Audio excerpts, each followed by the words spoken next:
Pleasure, I'm sure. Hi. Hi. Package. Here, package for you. Yeah. Take the package quick. I'm horribly wanted here. So, yeah, we gotta get going. Oops. I forgot to put the shield up before doing that. I'm sorry. I meant to put the shield up.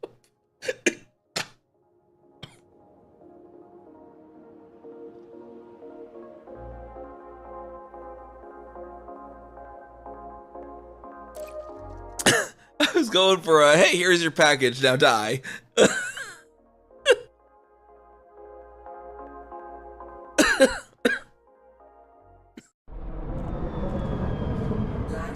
Do.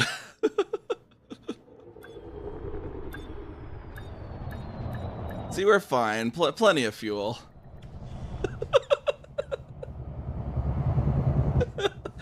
Just look at the dang fuel bar.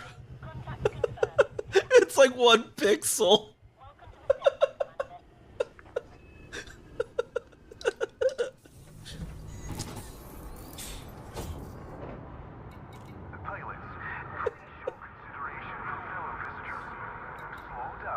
No fuel rats today. The music back on. Where is he moving? I don't see him anywhere. Oh, there he is. Yeah, he's shooting at someone. Let's go.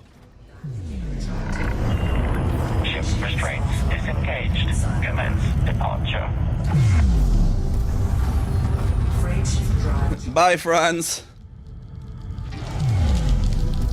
Using the other guy as a meat shield. Disengaging automated flight control routine.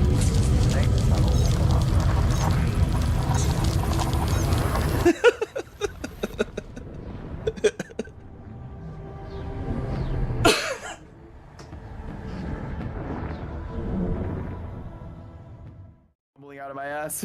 Fair. Where is my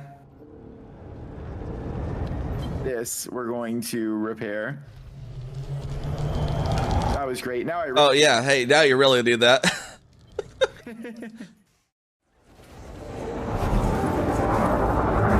a barrel roll.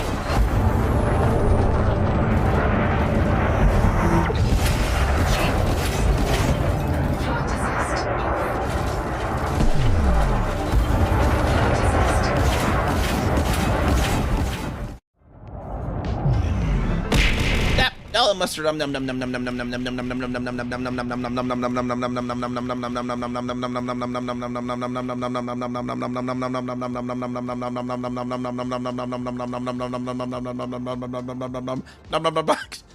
it, I couldn't do it long enough without taking a breath. Let's see, I can even prevent you from repairing Ragev. Oh my gosh! Why? No repairs for Ragev, apparently. This is the last one, please. I like, okay, yeah, I won't do anything. I like how it just kind of dies and it just kept floating and just bounced off his cockpit. Or is this like where you gotta do the hydrate your streamer because there's like your streamer is your Tamagotchi.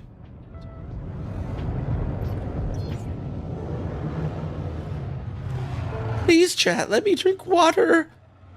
I'm so parched.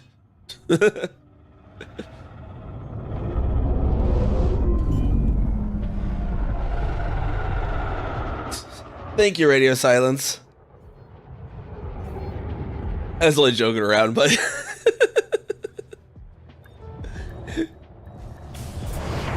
it's like the dystopian version. Everyone's a streamer and they have to rely on chat letting them eat. Chat, it's been 4 days. Can I have a ham sandwich, please? Hey there, everyone. How's it going? We got the carrier down in our Distant Worlds 3 sort of headquarters here for MSJ 2009 L1630 MIR-46. And I noticed a really funny thing because I needed, now that I got the carrier down, I need to jump over here to transfer my ships over to the official fleet carriers. And I'm like, oh dear, it's 49.95 light years away. Will my Outlander Sidewinder that I built for the Outlander challenge be able to do that in a single jump, or is it going to take 2? Oh, cool. I have 45.96 light year jump. 0.1 light year, enough. 0.01 light years, enough. Landing plan is engaged. Departure authorized. Get over there. We'll get our ships transferred over to Distant Suns. I'll need. I just was like, oh, I got just the perfect amount. Now, during the mass jump we'll do, I won't need to actually, like, as I was afraid I was going to have to do, like, an injection to be able to make that just ever a little bit more. Oh, no, it still doesn't want to let me, even though my thing says 45.96. Good luck and fly safely, Commander. Freight shift drive charging. There's one way to solve that, though, I suppose. 3, 2, 1. Warning. Freight shift drive operating beyond safety limits. Just drop 1 ton. Actually pretty efficient, isn't it? At it.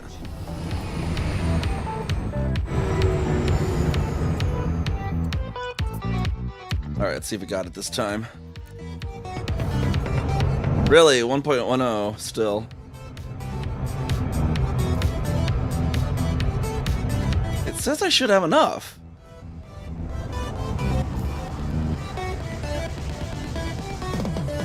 Oh wait.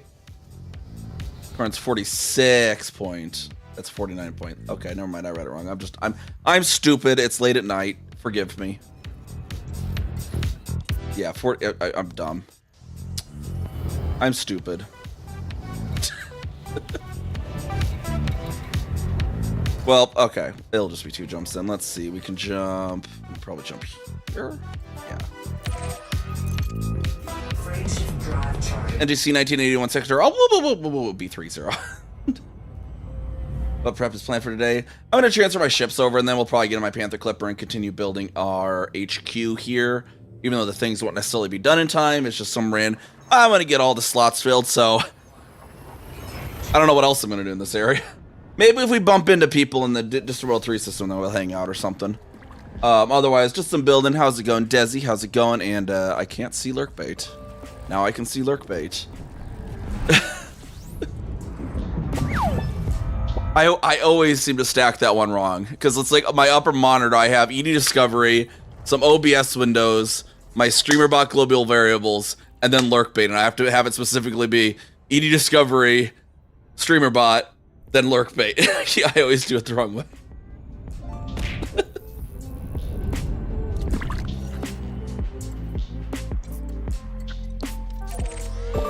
Then during the mass jump, what I'll probably do is I could just send a standard or something. I just don't want to waste one for this. I don't need to. That's what we're going to be doing. So this week as well on stream scheduling, right? Let me pop that up while we're at it.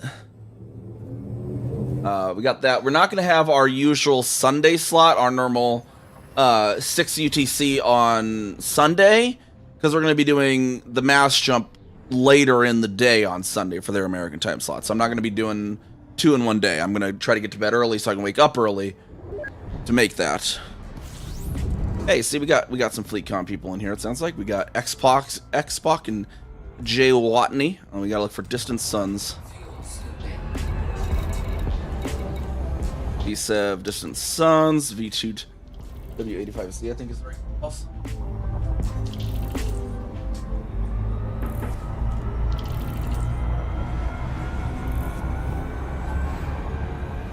Because Distant Suns is, because I'm going to be doing what's called the Outlander Challenge. I have a week to get to Colonia in a Sidewinder, or I get left behind, and have to rendezvous with a carrier there. That carrier that's going to Colonia is Distant Suns, and then after that, I'm gonna transfer it over to Odysseus. After I get rendezvoused back with the fleet. Distant Suns for now. A relic of the ancient past, yes. Extra so, this was literally my starter Sidewinder. So, Literally, this character starter Sidewinder that has been fit for this. Been brought back out of retirement, boys.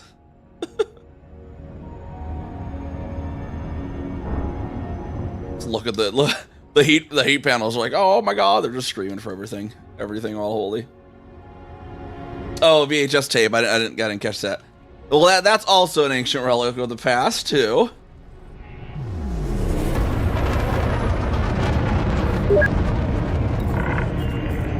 Got Commander Windhover here. Wonder if they're in the concourse.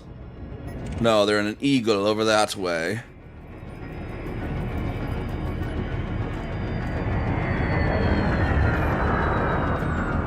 Like with the Cyber you can actually kind of see the thrusters if you look over to the side slightly.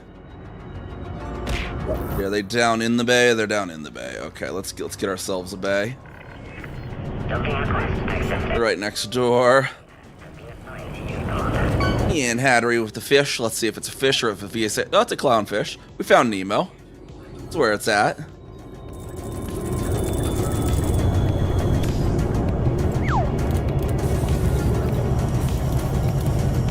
Alright, so I need to transfer some of my ships over. Wait, did they put a premium on the shipyard? I thought they said there was no tariffs. Whatever, it's 5%. It's not a big deal. I just thought they said there was no tariffs. I guess to be fair, 5% tariff is fine. Helps costs. Buying tritium and stuff. Okay, so I need to get the ones that are not the ones that are in prison. Those are the ones that they're in jail for being pre-built. The ones that are over on CAK. They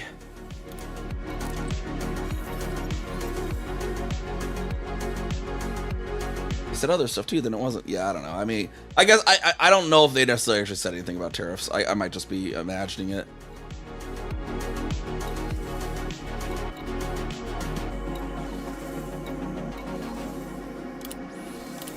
I'll take the Mandalay along just in case. I don't really like the Mandalay. Take Desert Sar along as well. I think it's so funny too when you search Desert Sar in the roster. It comes up with your entry as well as mine because of that.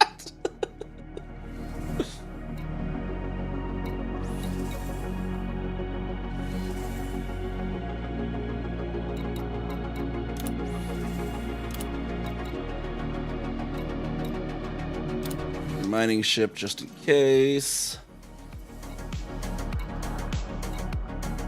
Why did I put Bernard's Looper on? That's just on my squad carrier for some unknown reason.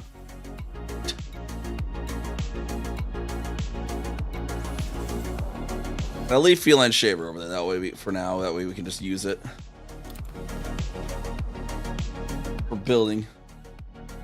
Yeah, there's some tariffs. We need to transfer any outfitting, I wonder.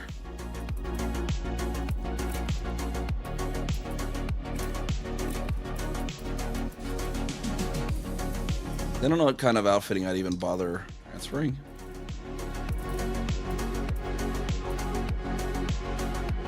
Maybe the 3 and 5. I mean, in case I need some weapons. I don't know. See, I don't know if there's anything. I guess, you know.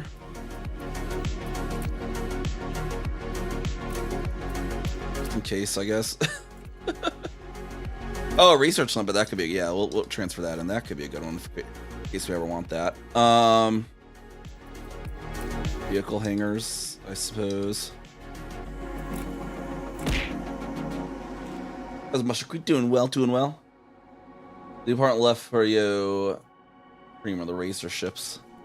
See, I didn't do that because I don't know if I want to. I want to store some of my data and bring it back for BGS and stuff, so I probably won't be turning it into the carriers. So I don't want to risk doing racing.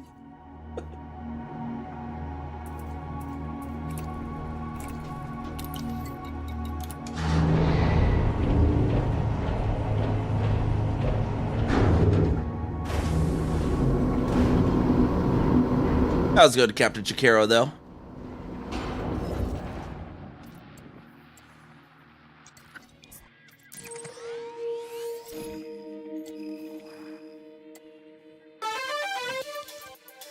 There's an HD 37660.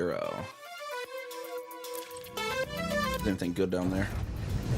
I think that should be everything I need transferred to this. Cat passed. My condolences. How old was the cat? This cat's lame.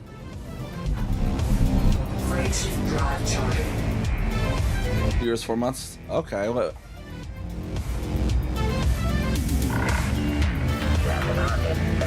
That's never any. Always hard. Mom's handsome boy. Kidney failure. I think that's what got my. Well, my former cat too. My roommates. Really, my roommates. Ex-roommates. That cat passed after. I think one of them had kidney failure. I think that's what got George in. It was something fail. I can't remember if it was liver or kidney.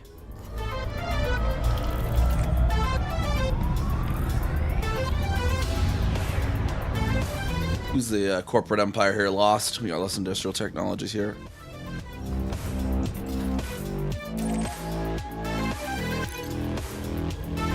Frameshift drive charging.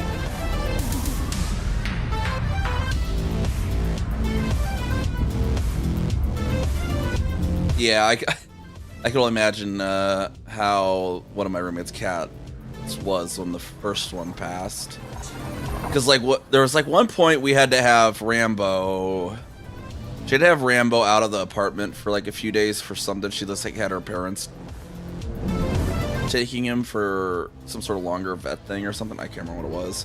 But oh my god, the other cat was just constantly meow, meow, meow, meow, constantly oh my gosh. Fuel scooping.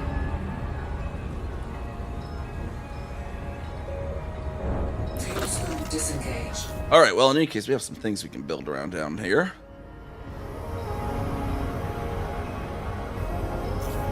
Start cussing at you.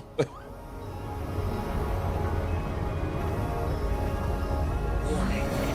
It's real angry whenever you walked by or something.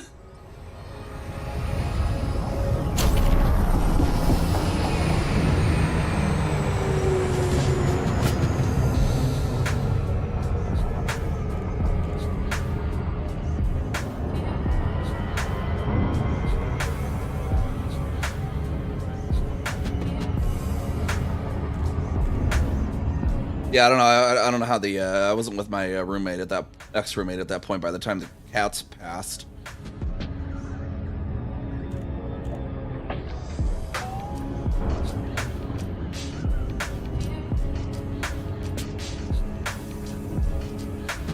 The first one, Rambo, was this freaking huge cat. I think it was part Maine Coon, but apparently I was the only other person that cat ever liked besides her.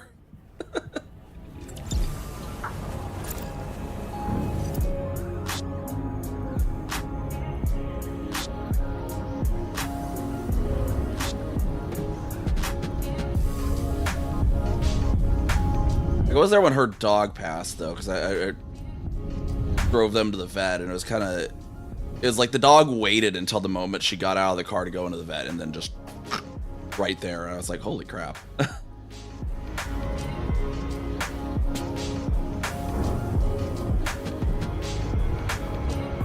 Information, yeah.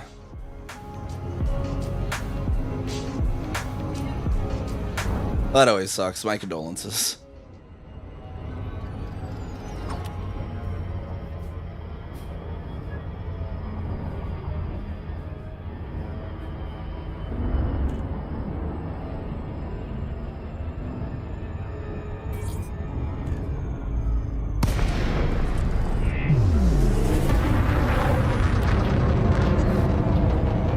Yeah, vets are expensive. That's one of the main things why I I can't afford a pet. Even if it was a simple freaking bird or something, I can't afford a pet. I can barely afford myself.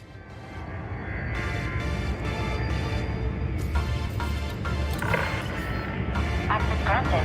Please proceed to your landing pad, Commander.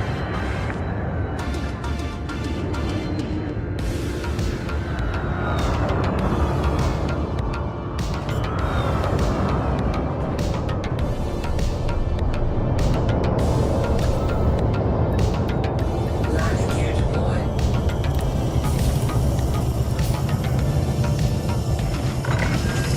Onward safe landing. Hangar crew is ready. Welcome to a carrier, Commander.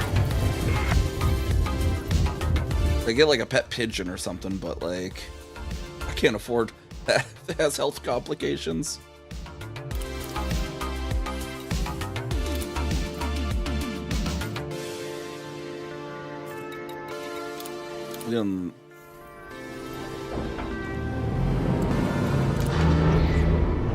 Get in our Panther here. Yeah, I'm doing the Outlander challenge. That's why I was in the Sidewinder there. Moving that over, and then we're coming back here because we're gonna do our CEA jump from here and in my Sidewinder on that day. We'll see. What else do we need here on Venezuela? Or another ad doing something. Who's here? Was someone here?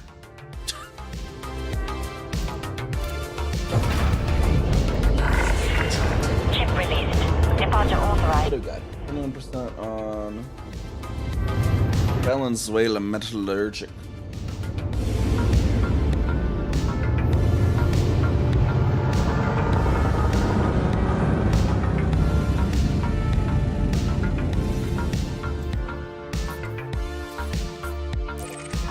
I think we have steel in this system, if I remember correctly.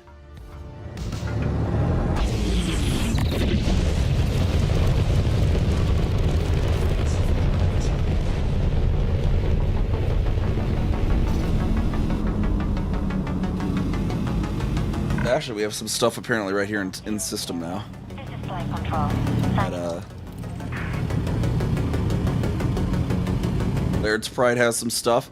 I think I need to apply I forgot to buy the arcs. I was gonna do the apply the custom names for the stations on stream, but I forgot to grab those. I'll have to, because I was gonna do like put Zimzi and Desert Star and whatever. Get a station custom name for each of the folks that were coming down on CA as well.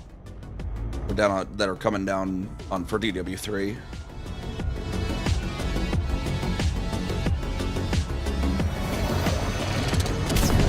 I forgot to get the arcs. I kind of forgot to actually come up with the names, so I'll have to do that off stream at some point. We'll get it done before launch day, though. If anyone has a preference on which one they want named after them, let me know. Some of them are like Laird's Pride's kind of a callback to our Laird's Progress. I'm not gonna rename that one necessarily, but some of them like may or may not. Some of them the name's just too good, like Bill Nye the Space Bar over here. It was nice Sanctuary. Like,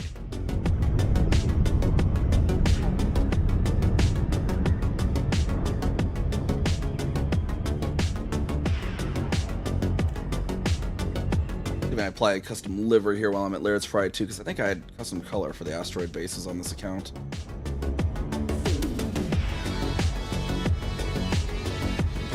Wait, which station model spins way too fast?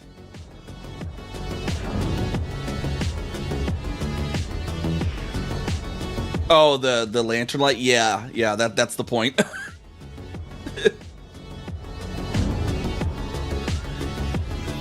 I have a few that are still under construction. Yeah, that's lantern light. It's the callback to someone made an Orbis around a neutron star in the real early days of colonization, and it was spinning like that, except for it was doing it 100 sometimes per second. We are honored to welcome you to this Imperial station. It's like, you know those super angry neutrons? Now imagine if instead of a neutron it was a station doing that. That's basically what lantern light was. It was ridiculous. It is so fun while it lasted. No, they fixed it so that people didn't end up getting that, because it made it so slots around neutron stars were effectively useless. But they fixed it, and then they released that bobblehead in like memorial of it.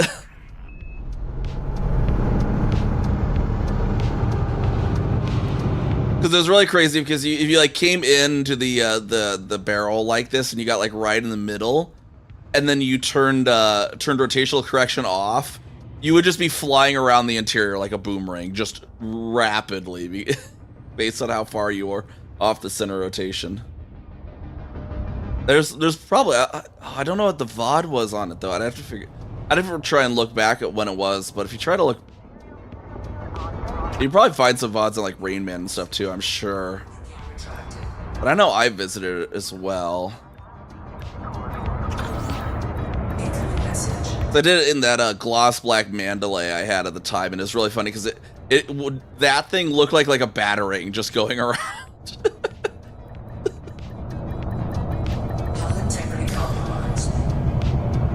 Yeah, it's so ridiculous. So beautifully ridiculous.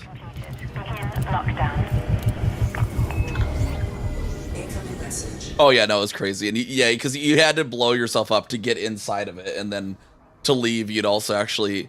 To leave, you had to commit a crime and then blow yourself up so you could get sent to prison. Because otherwise, it would just spawn you back inside of it again, and there's no way to leave. Because the moment you got slightly outside the mail slot, you were no longer tied to the rotation, the thing would just smack you to death, just immediately. Like, what you missed? Nothing, really. We went and transferred our ships over to the Distant Worlds 3 carrier for this account, and now we're gonna build some shit. Gonna sharp our building here as much as we can. So, Laird should have bio-reducing lichen.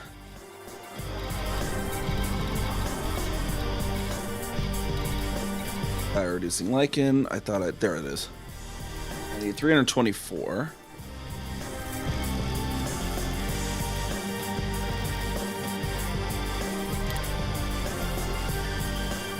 Okay, 118 building fabricators. Why is that like highlighted white on Raven Colonial? What is that supposed to mean? I really wish we could just get an alphabetical sort on this too. I can never remember which category some of this stuff is in. Like someone is like, yeah, building fabricators, it like machinery, but like the technology also kind of makes sense. 118.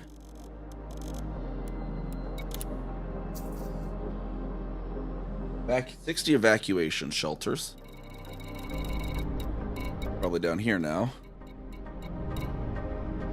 No, where's evacuation shelters then? They're not up here. And then you got consumer items too. Like why isn't this just either in, like why is consumer technology not in technology? It literally says it's technology. Like,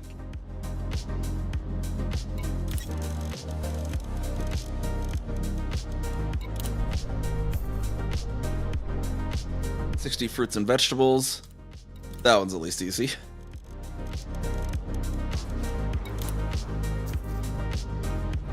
$114 geological equipment.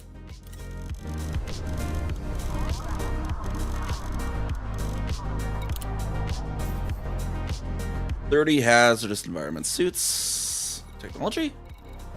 Technology.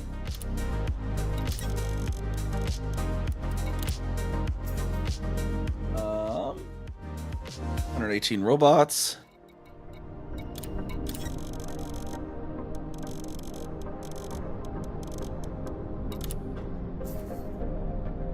$148 structural regulators.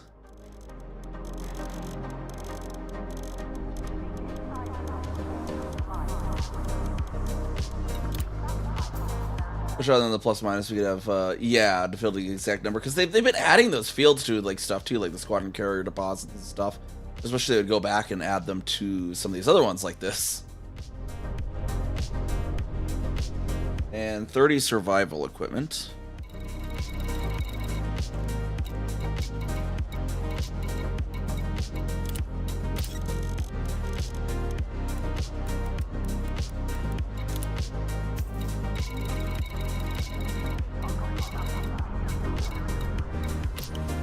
we get a refinery contact here? No, we don't, 'cause it's not pure refinery.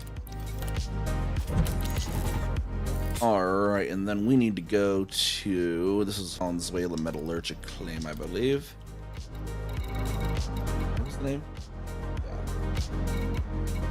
Yeah. Somewhere. Where did I put this dang thing?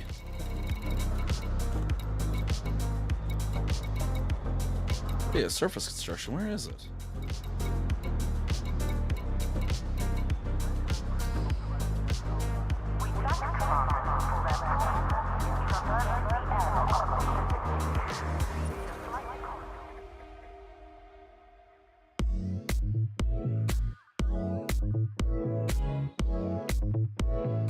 Alpha.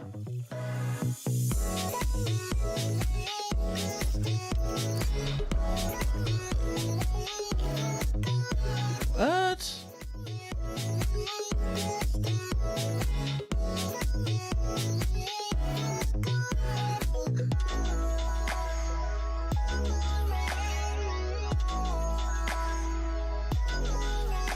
Right.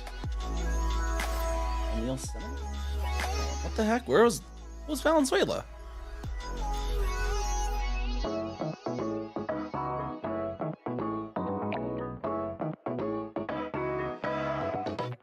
Venezuela. Did I rename it and not rename it Colonial? Is that what I did?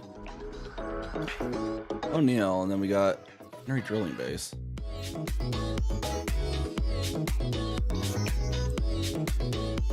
I guess that was Henry Drilling Base. Okay.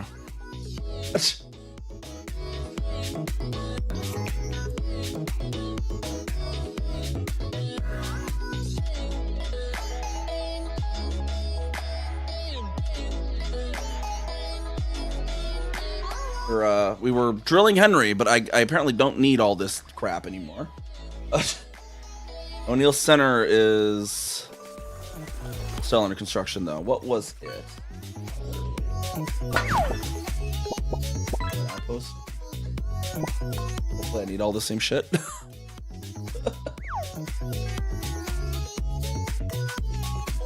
Let's see, what Rinsler catch there? Building fabrication, evacuation, food production. Some of it? Some of it matches. We'll deliver what we can here then.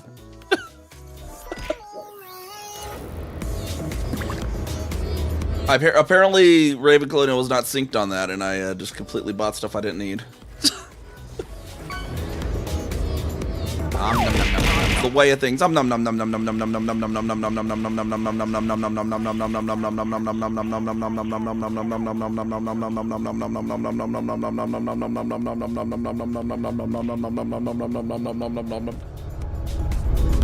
There we go. Very delicious.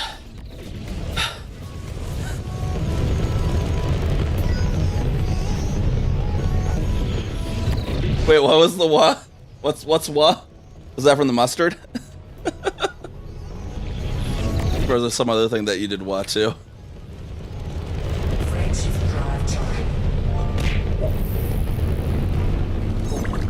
3, 2, 1, engage. Yeah, if you fished out some mustard, someone dropped it in there.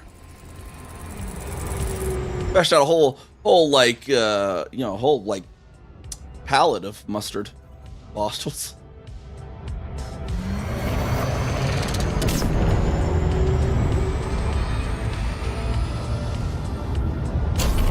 Just wait till you fish out the Milky Way galaxy. That's always a fun one.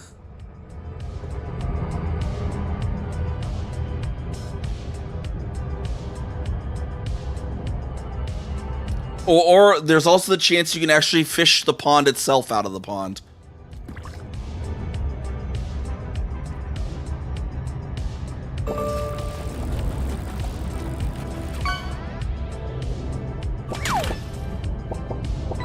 As well as a scooter.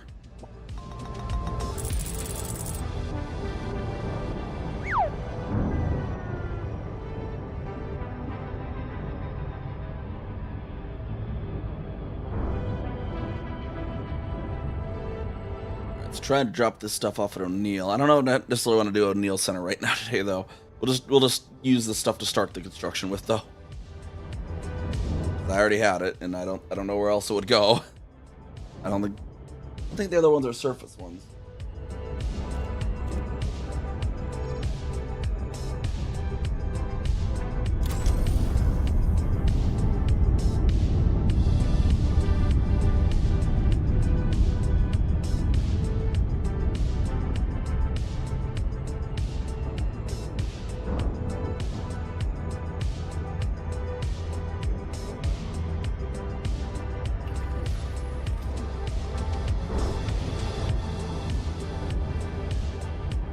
Orbital flight engaged.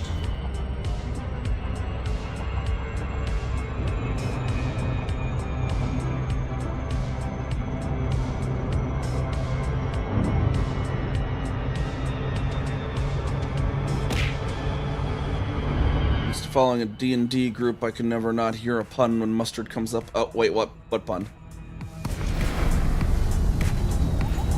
I mustard ask you about this pun.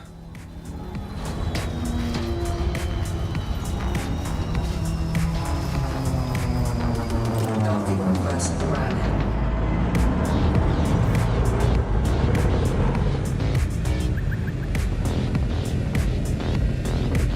As here we come approaching O'Neill Center at the North Pole of this planet.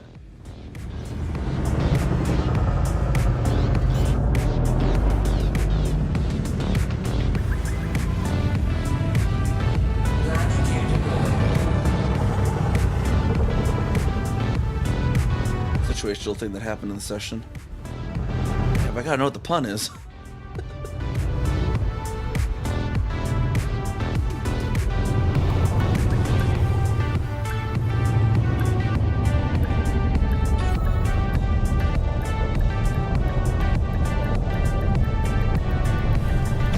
Hull integrity compromised. Docking successful. Engines disengaged.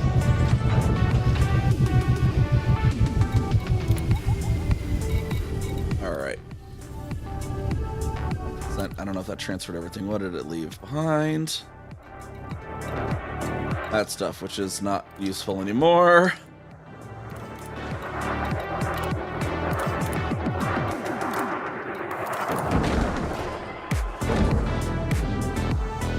Alright, what's our other construction here? Make sure all our other construction not already finished. Messerschmitt City. Fonda Relay are good. Okay.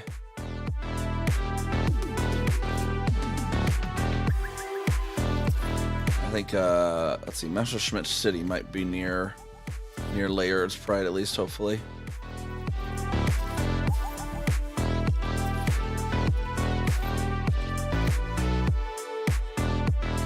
That one, or this one's Fonda.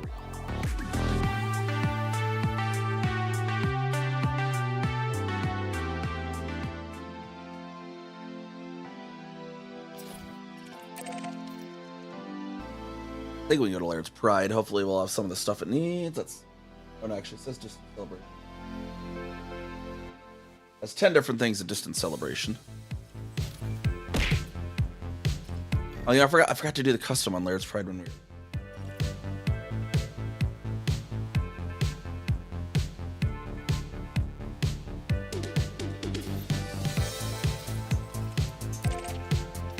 If there was, I didn't check if there was. One of the players wanted to do a concoction. He put weird things, but when mustard came into his hand, he refused.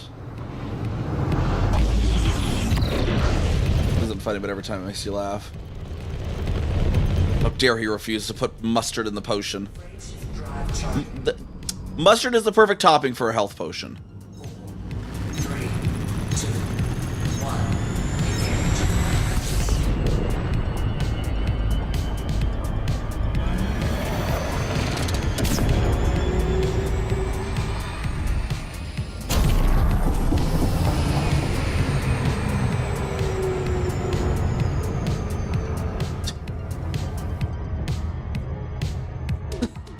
I should on one of my just one of my long rests in my current BG3 run just be like just manually select nothing but horseradish. Just like, get mustard, you fucks.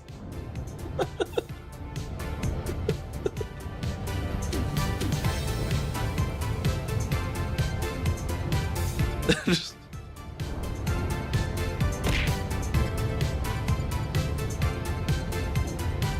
Mustard? Well, let's not get overzealous here. just have a story and just eat nothing but mustard for one night.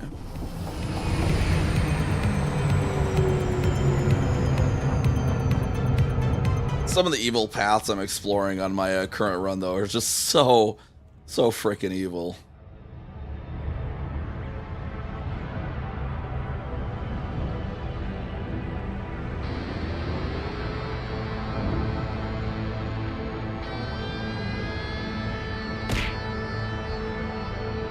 Starting doesn't deserve mustard.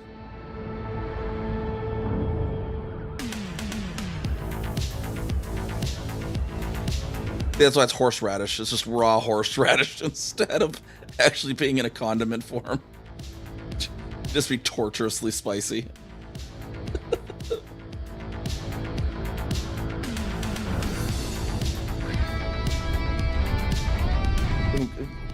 See, he doesn't deserve ghost pepper hot sauce mixed with sriracha. That shit's good.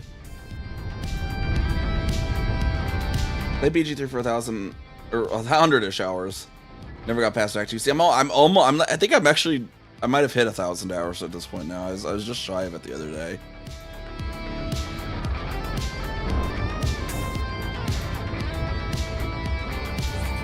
Did he deserve that? I don't know. Kill like 7,000 of his brotherhood to extend. He hasn't done that quite yet, but maybe when he does, because I plan to do that route with it, because this is an evil run that I have currently going on. Foxtrot Sierra Niner. Please accept the war. God, the one that I feel the worst of, because it's like I do fully roleplay the character. The one I feel so bad about is just so evil. It's like we turned in Dame Aelin to Loroakin, and then we told Isabel, and the next day Isabel went there and died. And I talked to Dame Aelin, and then she's like, I will kill you and your family and your children and your children's children and blah blah blah. I'm like, okay, cool. Turn to Isabel, Ray's dead. It's like, oh my god. Like she's like just trying to kill all me and my family, and then I'm like, cool. Well, she's gonna become my zombie. Did I sever Gale's hand? No, I'm not. This one isn't a dark urge, so that's not a thing. This run is this was a Circle of Spores Druid run, and it's kind of funny when I first like wrote her backstory and personality and her like values and whatnot. I wrote them all out, and it's like, oh yeah, okay, she's a Circle of Spores Druid. She escaped slavery at some point. We escaped into the wilds, the Underdark. Came to the value that, you know, securing might is by any means necessary is the only way to ensure her and her other deep gnomes freedom, etc. Blah blah blah blah blah blah blah blah. No, because she's a druid, so she does like animals still, which is one of the kind of the interesting way that this run really, like, it just spices up the evil so much more in this run. I'll get into, but yeah, no. So I wrote all her value background too, and then I looked at it, I'm like, ah, shit, I just wrote Wolben Bongle but druid. Like, because it really is. But she's so, yeah, just very, very evil, like Malar druid, might makes right values, but she's still a druid, so she will do right by fellow druids and by animals and nature, which is what makes that particular run so special, is because the evil did like, even for camp companions, the evil didn't really show terribly often until Act 3. Because a lot of Act 1 is helping fellow druids and nature.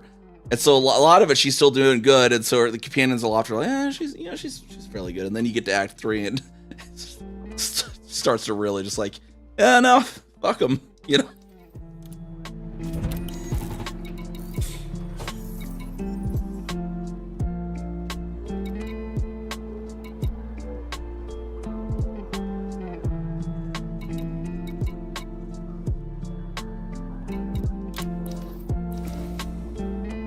Definitely been a very interesting one to roleplay because of that.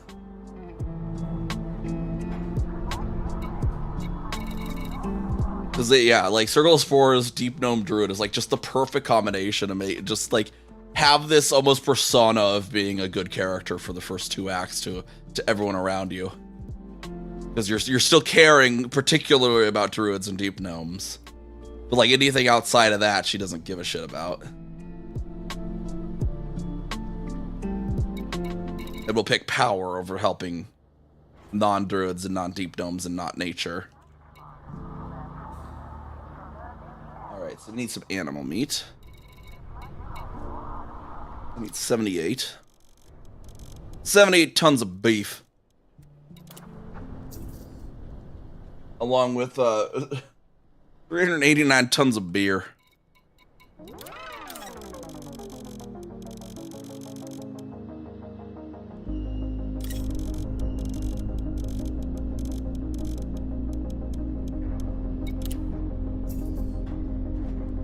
Yeah, at least 80 hours in Act 1 because the run every quarter. Yeah, Act 1's definitely a scavenger hunt. After, like, I'm on my, like, 5th run at this point now, so there's definitely some things I'm like, nah, just skip. Like, so. So there was, like, you know, I say a lot of times she had this, like, looking good in Act 1 too, but there were still signs. Like, when she, you know, her and Party found the burning inn, she's like, yeah, it's not our problem. We got to go down to the Zentrum folks and kill the Zentrum because she hates Zentrum because of how they deal with slaves in the Underdark. So she had a super hardcore grudge on them, and so she's like, I don't care if there's people in the burning building, not our problem. Yeah, basically. So there were signs. Coffee 130.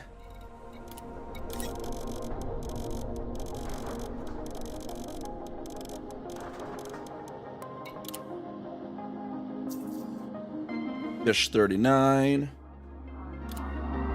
I have done like we were talking about the kicking the squirrel and stuff earlier. I have done a run with that because I did do an Embrace Dark Urge run before. But I have kicked the squirrel in that one. My next run I plan to do a Resist Dark Urge because I've heard that one's really good. Especially I've heard it's really good if you romance Astarion in a Resist Dark Urge run too, because apparently there's like custom dialogue for that. But I've not actually done the Astarion romance yet. I've just really done... I've done Shadowheart, Lae'zel, and sort of Minthara. I did Minthara in that Embrace Dark Urge run, so I never saw the end party scene on it though, because the Dark Urge, you know, you become the dominator of the brain for Ball, and you force them off the edge of the... You force them to jump off the side of the platform into their deaths when you in that ending. But that's... I've seen most of Minthara's otherwise.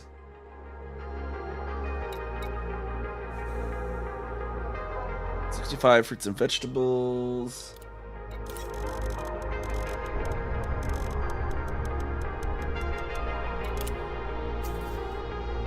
Yeah, this place, they only got 78 tons of animal meat, but they got 130 tons of coffee and what was it, 389 tons of beer?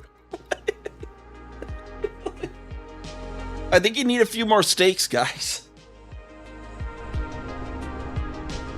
Oh, God.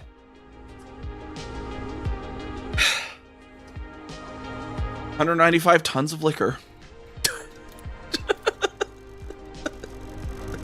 They're having a party at this construction site, apparently, without us.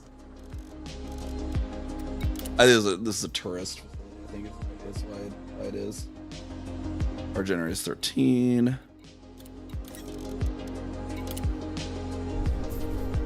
Tea, 259 tea. They really like drinking here. I think we're gonna need like 400 tons of toilets.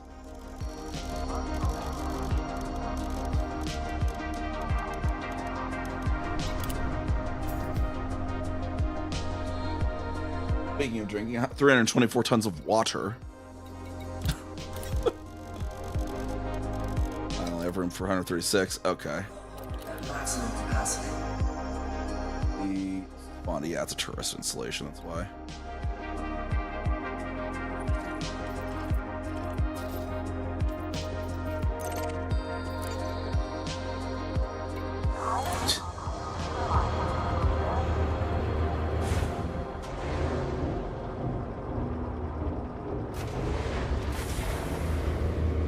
We are bringing the beverages and a few steaks. Uncoupling complete. All clear, Commander.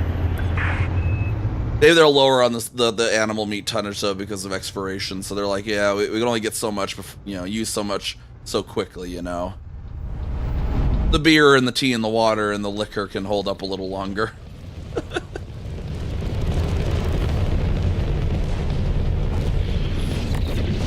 Thinking of drinks, I need to get a drink.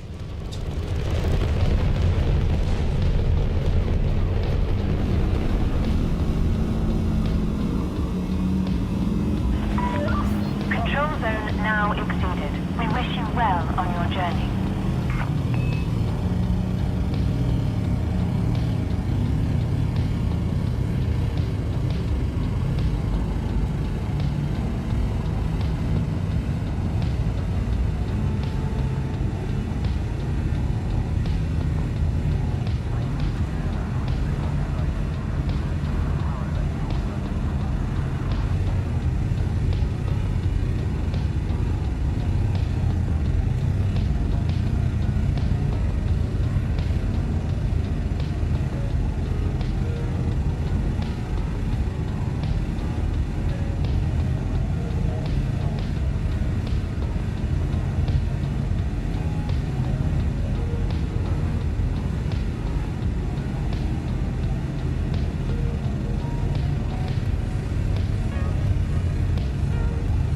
They don't have enough water in the system enough to brew that. Well, see, it's all pre-brewed.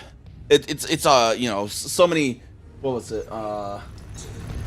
259 tons of Lipton raspberry iced tea. You know, pre-brewed. You know, just for the soda fountains there.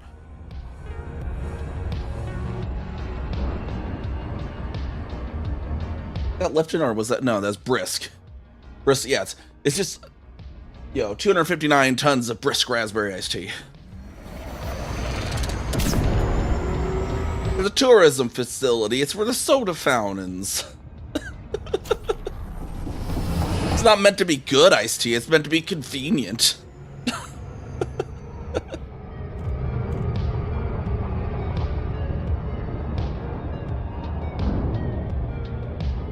Get your raspberry iced tea with your Taco John's. There's a whole lot of Mexican going on with your potato olays and your nacho cheese, that kind of thing. It's not good food, it's just convenient food.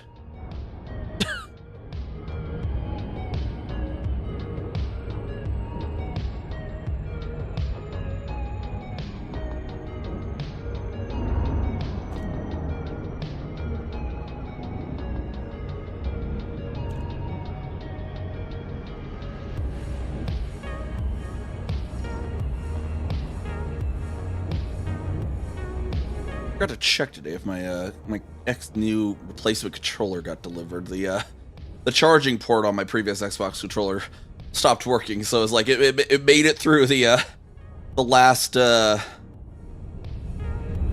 Cyberpunk stream, but I definitely need a new one if I ever wanted to recharge that battery.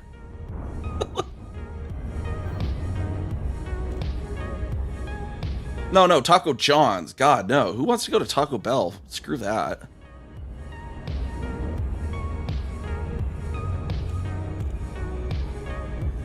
Taco John's is like the bare minimum for fast food tacos. Just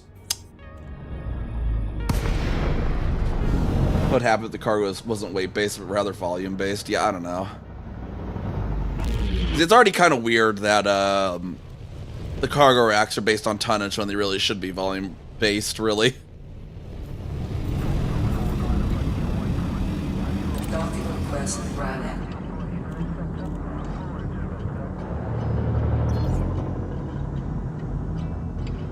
Yeah, but Taco John's is also just as convenient, but better. And there's a whole lot of Mexican going on at Taco John's. You can't say the same about Taco Bell. And Taco Bell doesn't have potato olays. That's kind of the only reason I go to Taco John's anyways, the potato olays. The way I usually eat at Taco John's is I order like a pound of potato olays with a taco on the side. Hey, Phoenix, how's it going? What other place gives you? Wait, what? They squirt napkin? How do you? What? I'm sorry, huh?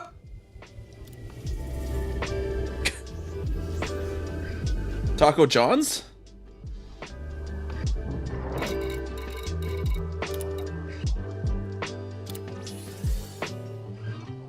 I hope Kira is going to say Taco John's in response to that. Okay, good. If you were to say Taco Bell, I was about to be like, y'all heathens.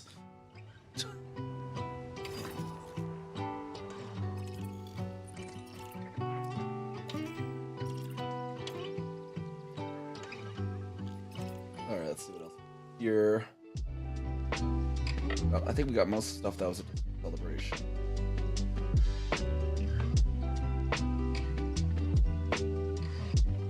There's 188 more water. Let's go over to Laird's part. I needed to set that custom thing on it anyways. I think I had custom. I need to see for sure though. Americans, they're weird fast food places. Yeah. Taco Shots is definitely very Americanized. But look, potato olays. Hear me out. Potato olays.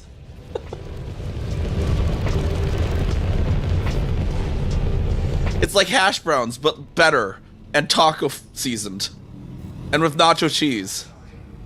They're amazing. The rest of the food at Taco John's is okay-ish, but potato olays. You buy a pound of them and you put it on the table, and you're like, "There's a whole lot of Mexican going on right here at Taco John's on my table, and it's going in my belly."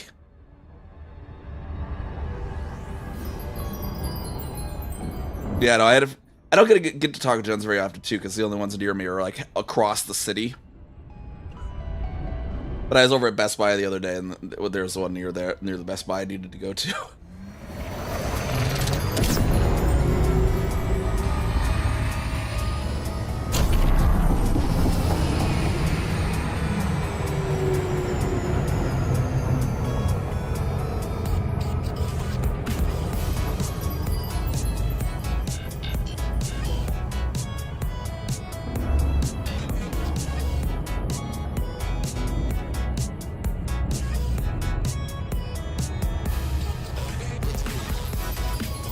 Taco John's is only... Is it Colorado, Nebraska? Where else is Taco John's?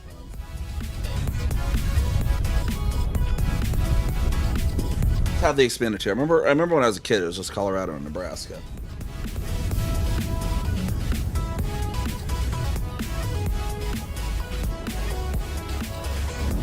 TacoJohns.com, locations. I just want like a national map on.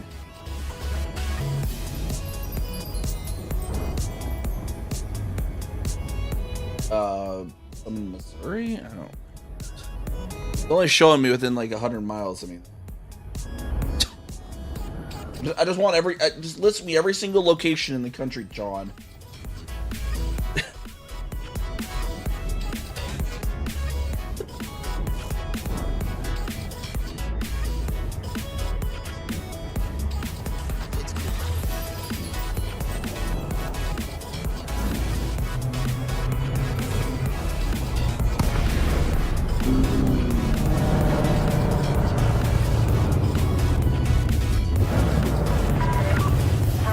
Locations in Arkansas, Colorado, Connecticut, Idaho, Illinois, Indiana, Iowa, Kansas, Kentucky, Massachusetts, Minnesota, and Missouri.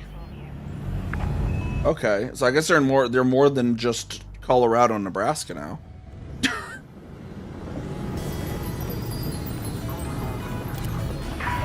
I think the one, if I remember, the one in the town where I grew up was like it was like the third or fourth Taco John's location. It was like one of the real originals.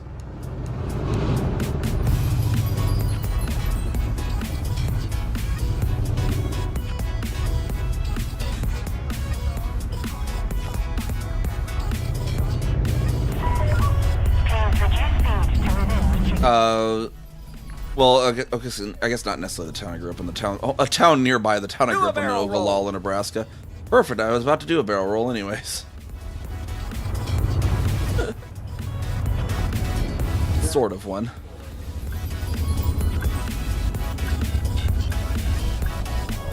It was like one of the ones that actually had like the original like custom building with the white like concrete whatever thing that was all Mexican themed inside.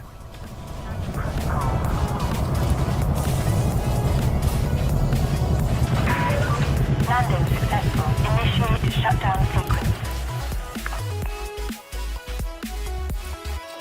Oh, I don't have the I don't have the custom fronts on this one. I thought I had made one before, but I guess not. Not really terribly worth it on these asteroid bases though, because it's just that little bit.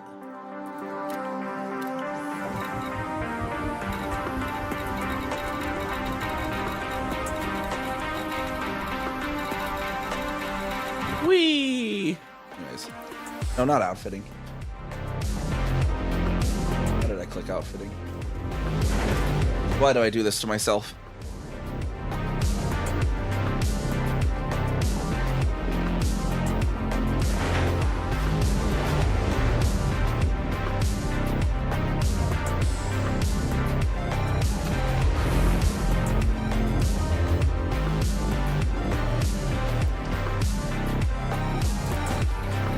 Commodities. We need commodity. 188 more tons of water.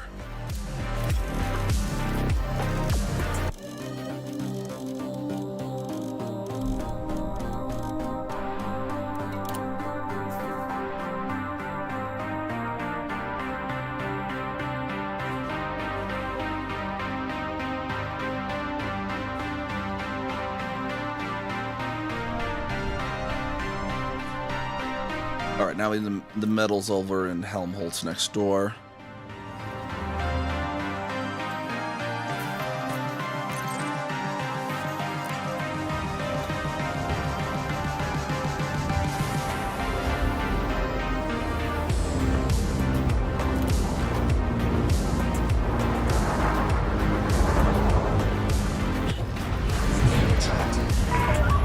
Your ship is now detached. All clear, Commander. Any plans for the first 2 weeks of DW3? Well, my first week I'm doing Outlander challenge, so I gotta get to Colonia as fast as I can. I'll probably do see how far I can get in like a single session on right after launch or whatever. And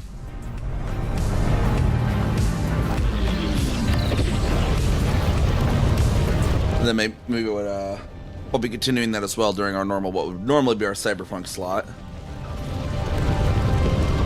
And then the second week, I don't know.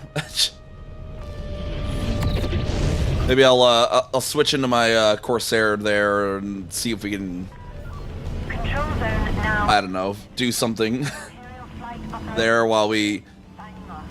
Well, they're gonna be doing some of the CQC stuff. I don't know if that'll be during time. I have to look at their times again. If it's gonna be during times I'll be streaming or not. I know they're gonna be doing some CQC events, and oh man, that'll be fun. Yeah, we gotta use that time. We need to start off with Distant Worlds 3 here this week at least. So this 1 week's gonna be at least we're gonna skip for this week because we need to do the start Distant Worlds 3 stuff, but then we'll get back to it the following week.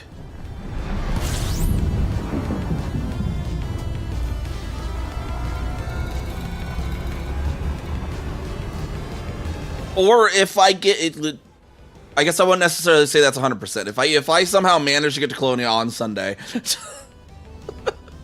maybe we'll do Cyberpunk on Monday. Or if I get like really close, where it's like, okay, I know I can do this in the within the rest of the week. I just got to make sure that if I have to verify first that I'm not going to need that time on Monday to be able to make it in time. That's going to be the main kicker.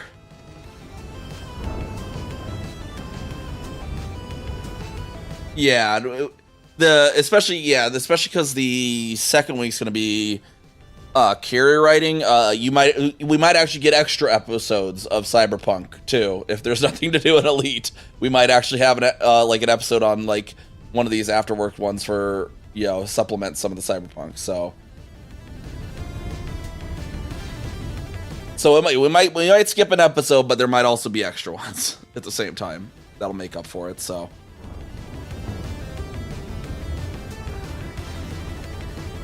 It just really depends how the winds blow. Because yeah, that one for the second week, they're really just planning to ride carriers. I'll have to look at their times. I don't know if their CQC is when I'm streaming. If it is, we'll stream the CQC because I need to get rank for Neve. But if not, then I don't know what else we would do while they're jumping the carriers. I don't want to be exploring because I might get left behind. So if that's the case, we'll just go do something like Cyberpunk, perhaps.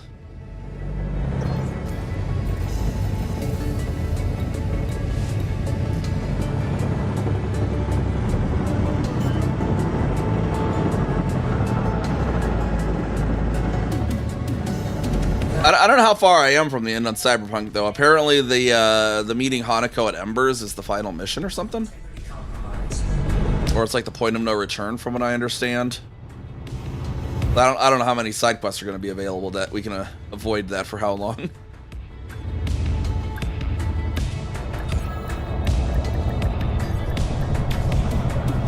What do I need to do to get to Distant Worlds 3?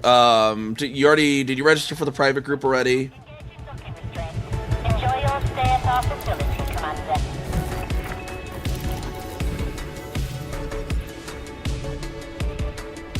Did you have it on your main menu too? When you go in there, you actually have FleetCom showing.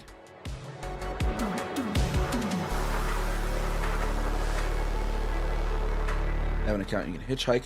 Yeah. Hold on. Let's see. Take a look here. I think they still have a carrier back in the bubble.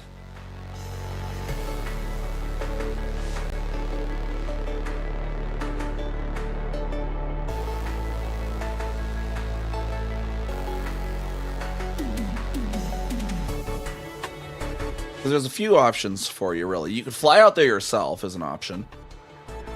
What am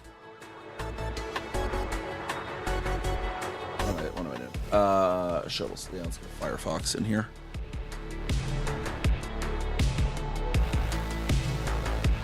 You can try being a taxi. That the connections tend to be a little unreliable with that, though.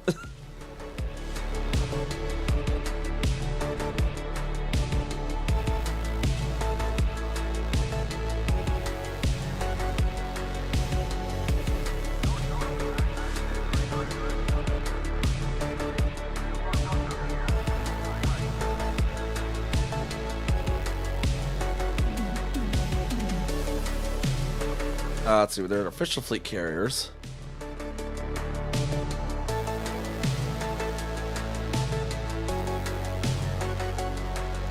What's the sidebar? Hide that. Okay. Got it, whatever. So looks like Odysseus, Distant Suns, and Fimblethil are already down here. Pillar of Chista, I believe, is it looks like it's still up there in Tia Palin. And they're gonna bring that down. Additionally, I already told someone else in the Discord too. I'll also bring CA Kirkbride down on Sunday, or sorry, Saturday, for it on Sunday, so that you can also get aboard CA Kirkbride. Will be an option. I'll bring that down as well.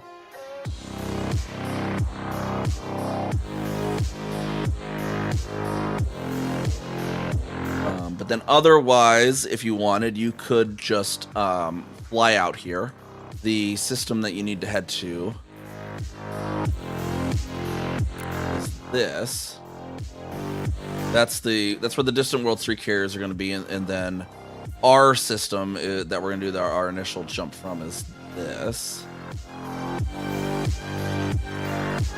So if you wanted, you could fly out to these yourself as well. We're only not terribly far, especially for that Mandalay we got you built. We're 1239 away, so you could put your Mandalay, probably do that in like 30 jumps, I'd imagine. 30, maybe 35 jumps.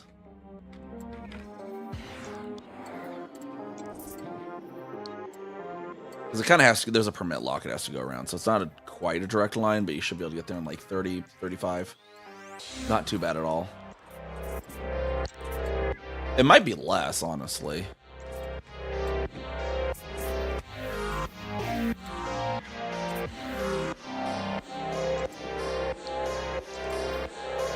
But you know, 30 jumps and you can practice exploring on the way out, see some sights. There might be some cool stuff.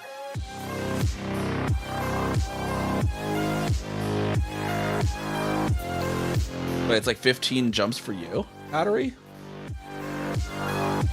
Man, this ship's obviously going to be way long. It's an exploration ship that I'm in. This thing's 54. Yeah, it might only be like 20 jumps, maybe even for you, Kira.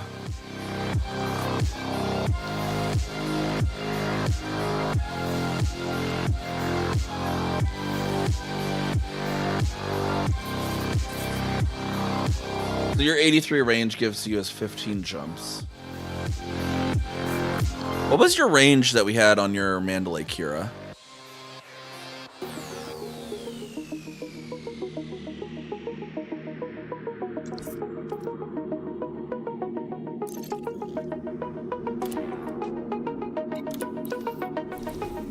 I mean, my Mandalay's probably a lot further range than yours, though, to be fair. 75, 85-ish? Okay, yeah, then, yeah, maybe it might only be like 15 to 20 then for you.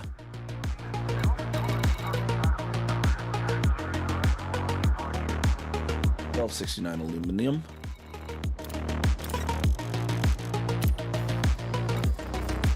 Water.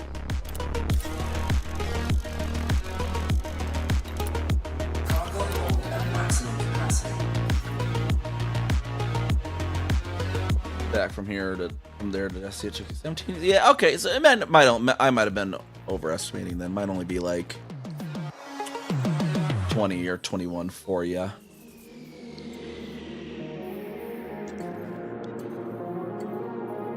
I think too this one's a little better. The way it comes around kind of comes here, so it's less jumps to there than it is necessarily ours. Although only should be like one difference.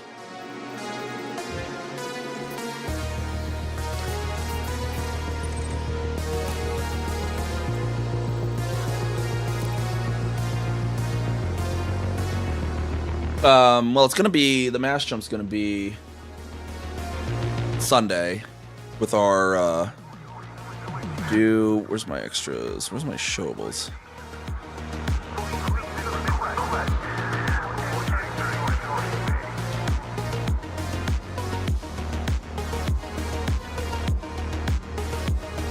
Yeah, there we are. Yeah, so the one you'll necessarily want to buy is that Sunday stream, Sunday 2300 UTC. Yeah, it may be Monday for some people.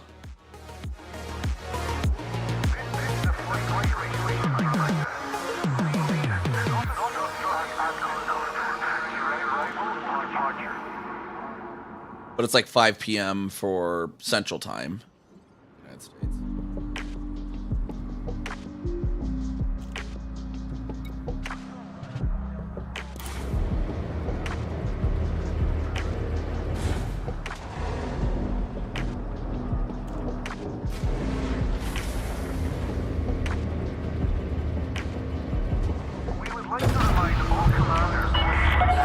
Detachment confirmed. Take care when leaving the station.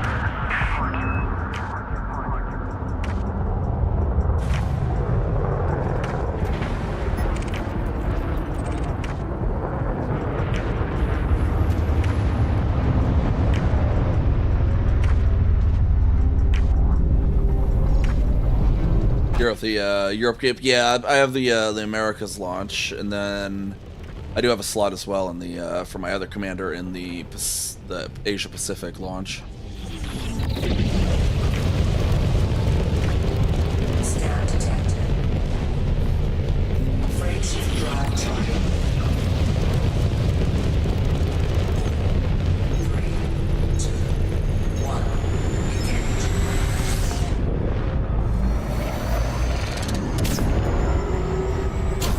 Freight ship drive target.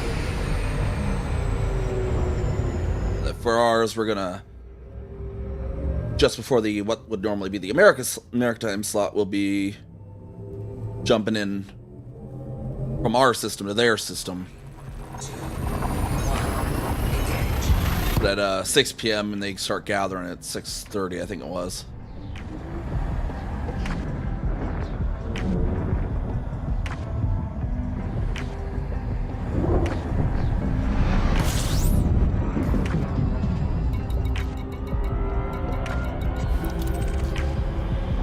On the relay over here again. Steel dropped off.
Wee-woo.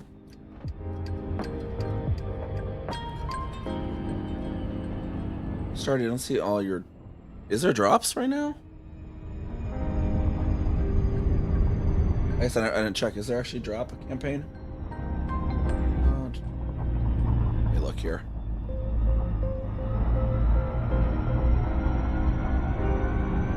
Oh, Elite does not have a drops campaign at the moment. Yeah. So that's why there's no drops. Did I have the drops enable tag left on or anything? Okay. Yeah. So there's no drops for this game at the moment, Tony Schaefer.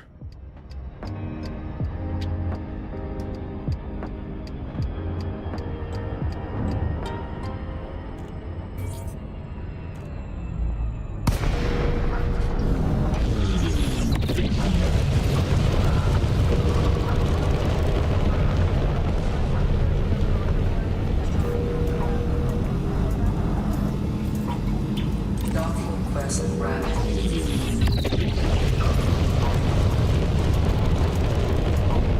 There was some, yeah, there was some in like in December.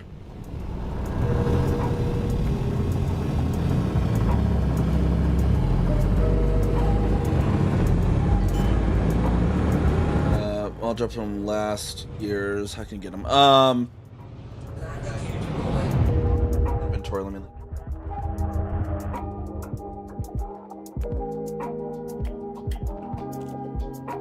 Inventory should show them in there.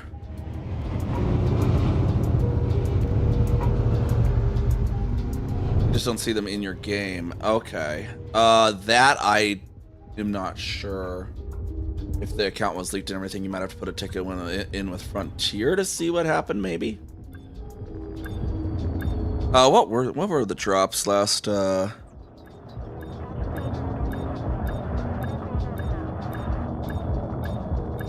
was the current drops was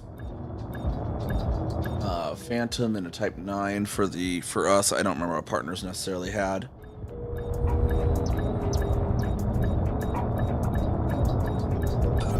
Yeah, does it say that they still need to be redeemed? Hull integrity compromised. You do need to redeem them on Twitch before they'll show up in your game. There is that, I know. I didn't realize it 12. Now it's gonna be a 25. Already are. Okay. Yeah, that might be worth opening a ticket with Frontier then, perhaps. you're still not in game.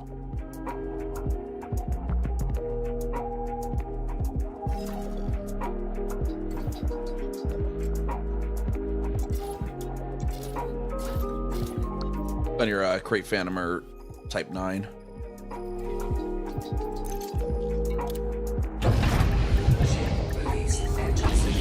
Yeah, unfortunately, I'm not able to tell past basically that they go into the inventory on Twitch. You'd redeem them there, and then from there they should show up in game.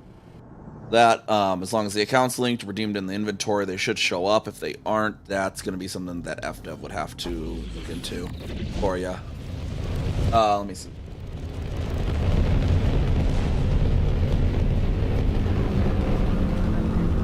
Freight shift drive charging. 4, 3, 2, 1. Engage. There would be that, though, to open a ticket with Frontier. I think that's the right one.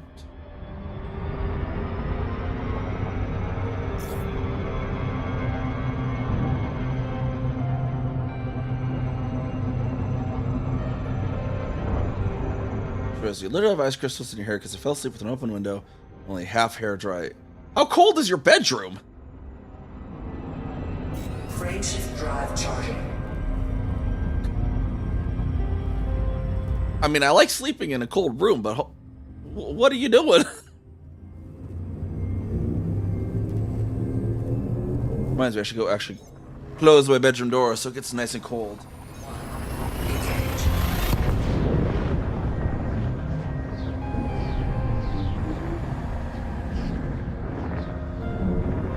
Apparently.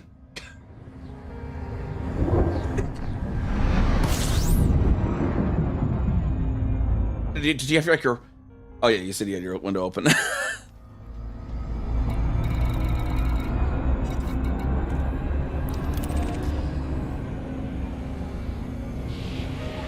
like back in, what was it, 2010 when Skyrim came out. I decided to get all immersive, and when I first played Skyrim, I had the sliding door of the room I was in open, so it get nice and Skyrim cold. I was a bit of a nerd. Back then, you know, just a bit of a nerd back then.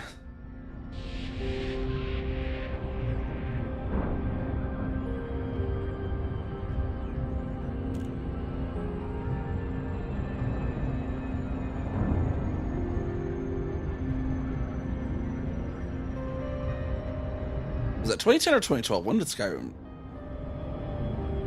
Was it 2012? I can't remember.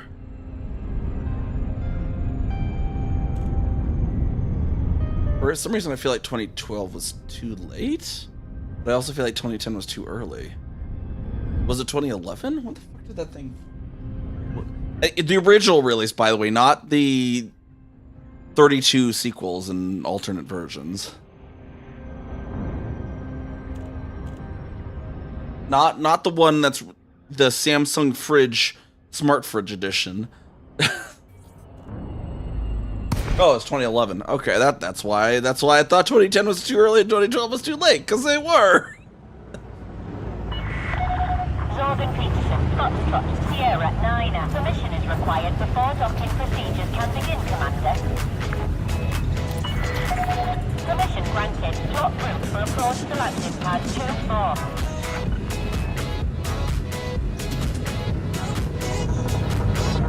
TI-83 edition. I don't know, but I can get you a Kino game on the TI-83. If you ever wanted to play Kino on a graphing calculator, do the most Nebraska thing known to man.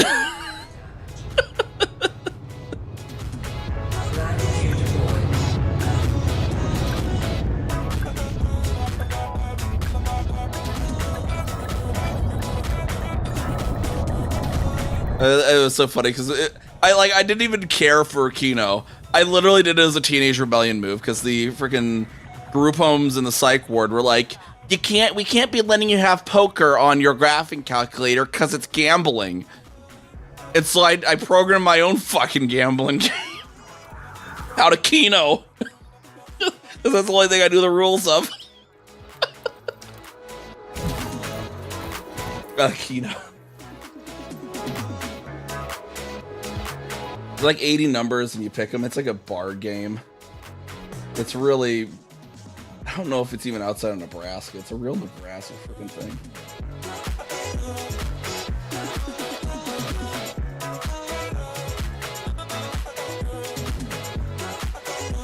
Yeah, it's like 80 numbers that randomly draws. I guess it's fairly older, but you don't really see it outside of Nebraska, at least here.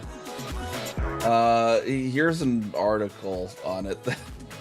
That'll explain it better than I'm able to. It's like, yeah, it's like 80 numbers, and then they're broken into 1 to 40 and 41 to 80, and then you can pick which ones, and there's different values if how many you get right or whatnot. And I guess there's a way to win too if you get none of them right.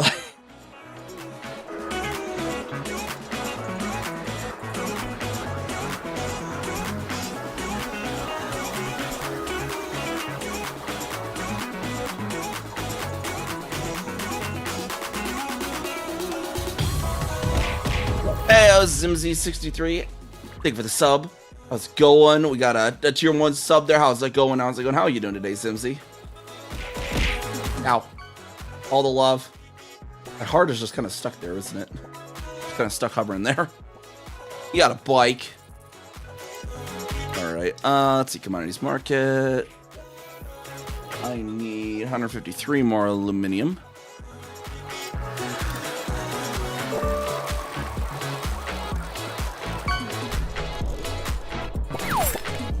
And you got some keys for the bike. That's for the lock that, you know. 78 copper.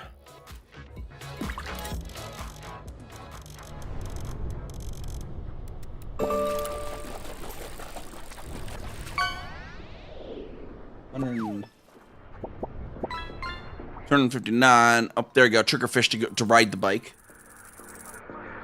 259 insulating membranes.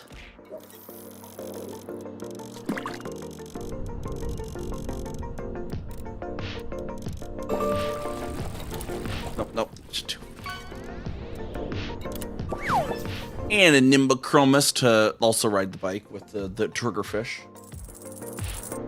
Liquid oxygen, I need a 1,813 apparently liquid oxygen.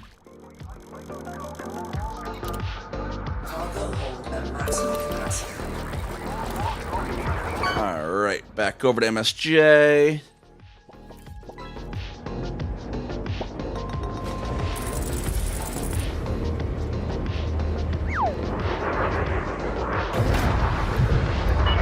Yeah, kind of similar to bingo, but it's not like necessarily like a put them in a row thing. But yeah, and the whole, you know, thing calls out numbers and then you see if you have it thing. It's like around the various like bars and stuff here in Nebraska, because Nebraska didn't have gambling legalized, but for whatever reason Nebraska decided that Keno is not considered gambling.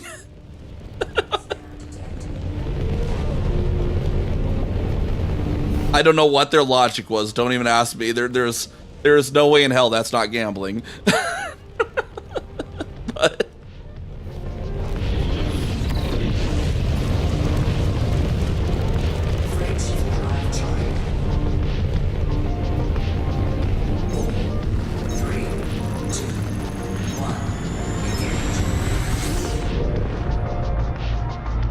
So all the bars that wanted to have gambling in Nebraska had to go for Keno. Or what was the freaking pickle cards or whatever? I think it's the other thing. Which yeah, apparently I think they're called pickle cards. I can't remember. Those apparently weren't classified as gambling, even though they're literally just simulating a slot machine on paper that you peel. Like, yeah, no, it's not at all the same as slot machine, even though the only difference is, you know, instead of pulling a lever, it just gives you this slip of paper with these little perforated things you can pop off, and then it shows you what your slot machine said. Not gambling. Apparently. Yeah. It probably, yeah.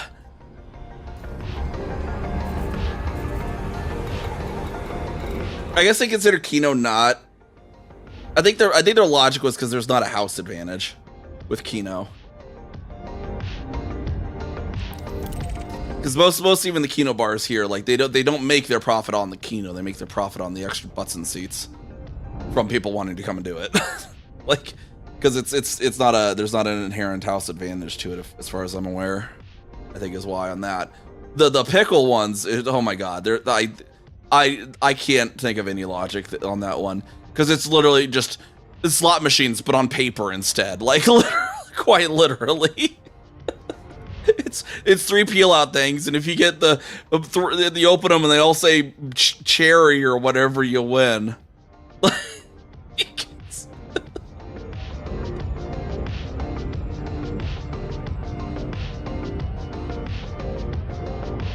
But apparently, because he didn't pull the lever, it's fine. Something. I don't understand those.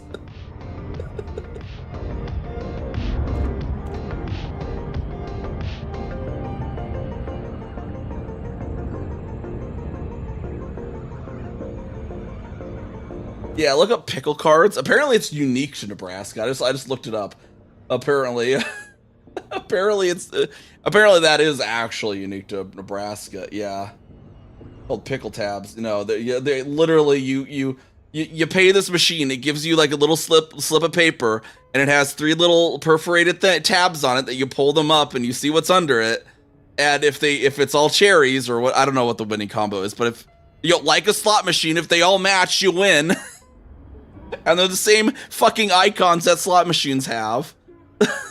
Like, it's literally, they just went, let's put a slot machine on paper. That's not gambling.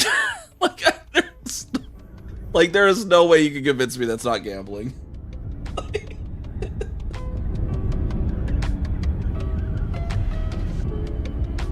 Well, yeah, see, they're like, but instead of pulling a lever, they get the dopamine released by pulling the perforated tabs. Wait, they're building another orbital facility for DW3? No. No, this is ours. Oh wait, why am I going to distant celebration anyways? I need to deliver to Fonda.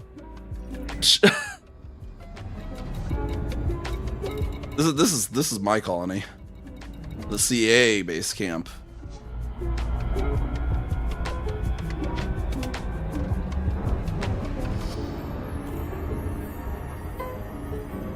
I mean, I guess the physical machine has a lot of addictiveness. I don't know. I go to the gas station up the street from me, and I see people. Well, okay, so that's also the thing too. There's now in the gas station up the street, they have a touchscreen pickleball machine that does it digitally, or pickle tab, but it's digitally. So now it's basically just returned back to being a digital slot machine. Like, I go in there and I see people sitting there tapping the screen of the pickle machine. It's a legally distinct slot machine.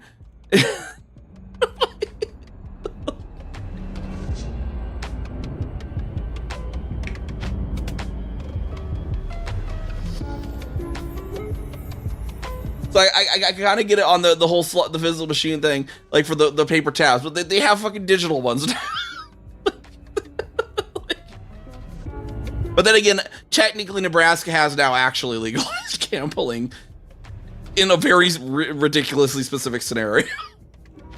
So, yeah, technically gambling is legal, but only in places that were pre-existing horse racing facilities, and only 1 per town.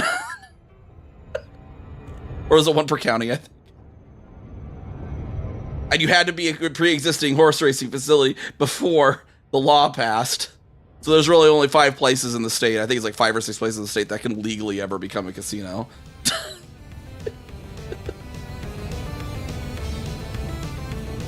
I don't know. The Nebraska's gambling law fuckery is something that needs to be studied scholarly. Like someone needs to get their PhD in mental gymnastics by studying this shit. They're called pickle tabs, I guess is what they're called.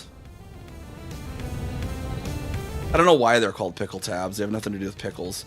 Actually, I think the winning combo was actually 3 pickles instead of 3 cherries. That might have actually been why. I've never done it myself. Yeah. Yeah, whoever came up with this shit definitely has a PhD in mental gymnastics.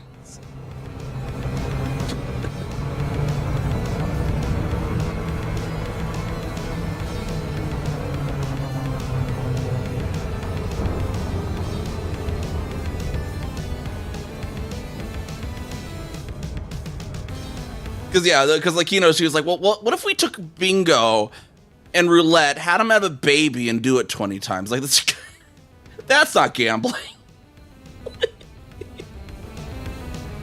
A lawyer. Yeah, pretty much.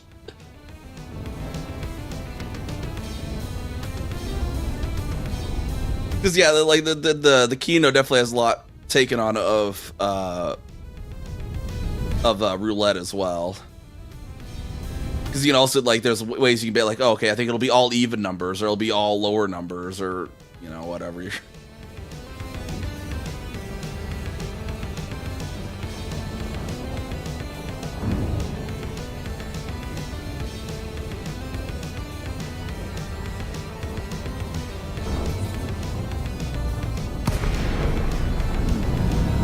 I mean, yeah, the Kino at least is slightly different. The freaking pickle tabs are just slot machine, but on paper. Like... Docking request granted.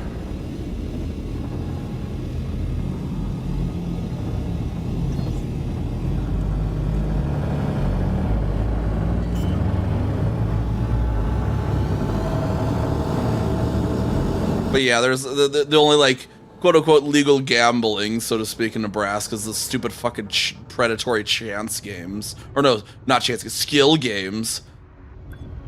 They call them, but they're just frickin'... They're just frickin' chance. Even though there's apparently like a 0.01 millisecond time you can hit the button to actually guarantee a win. So it takes skill. Like, those fucking things.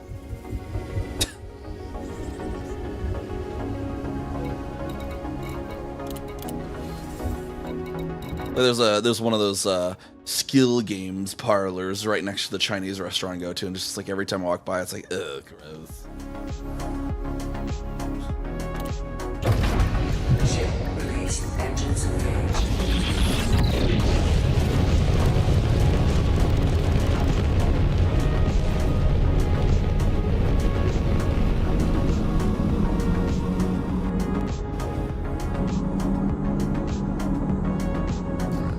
Here, back on over there.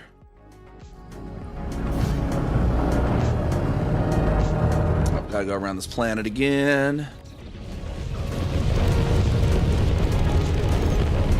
3, 2, 1. Engage.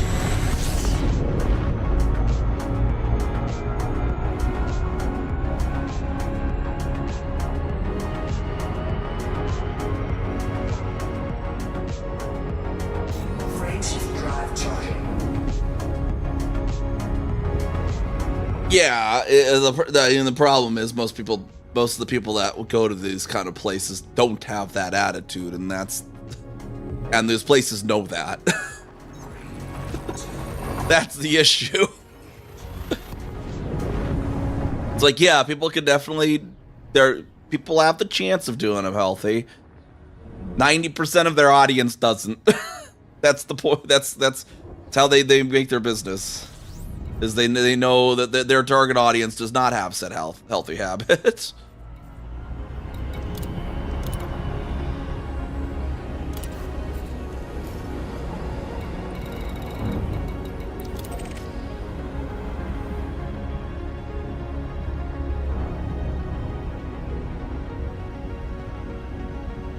I mean, for me, the more fun gambling is I go to the Chinese restaurant next door, I put a big old dollop of the Chinese mustard down on the plate, and then I pull a whole bunch of rice on top of it, stir it all up, and then see if I'm gonna get a bite that is just unholy heat that clears my sinuses out in one swell swoop.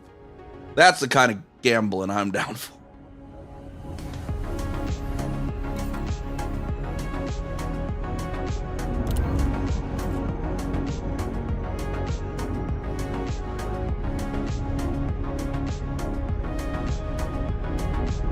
Sometimes it doesn't mix that well and you get one spoonful and it's just a chalk ton of mustard.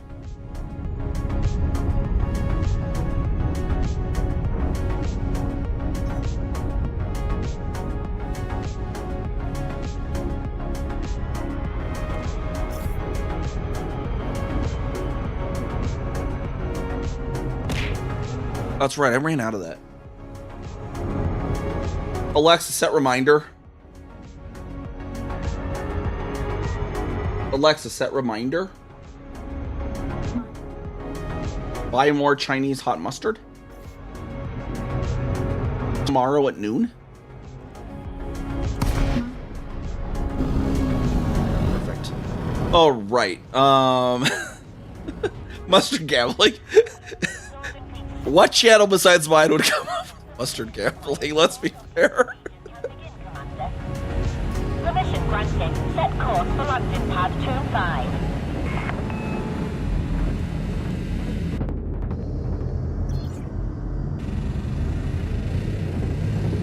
Pressure less spicy or normal food.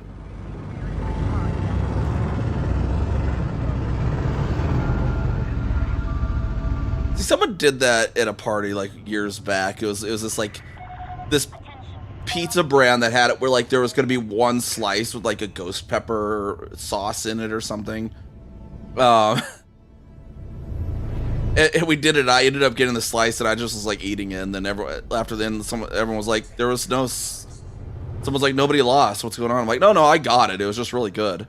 500 meters from touchdown. Attention, Commander. You have not deployed landing gear. Landing gear deployed. God, Reddit reminded me too the other day how the frickin' Pakui went away and the haunted ghost pepper chips are no more because rather than just killing the one chip challenge product after the legal issues regarding that, Hershey's just nuked the entire fucking Pakui brand from orbit. Like, the fuck? They had really good ghost pepper chips. Like, all the other frickin' ghost pepper, anything flavored is just hint of ghost pepper flavor and no heat. Like, the Pakui ones straight up was just actual ghost pepper powder all up in the bag. I loved them. And I could take them to work and none of my coworkers would steal my shit because they couldn't handle it. They asked one time, they're like, oh, can I have a few chips? I was like, yeah, sure. They took one bite and they're like, you know what? Never mind. You can keep those.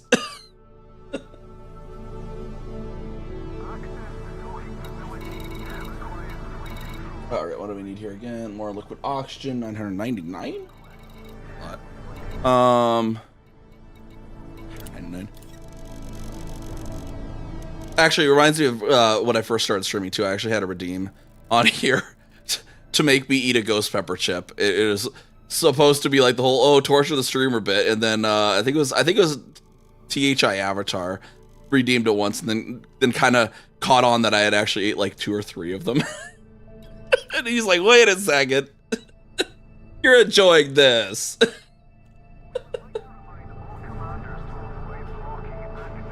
Polymers 324.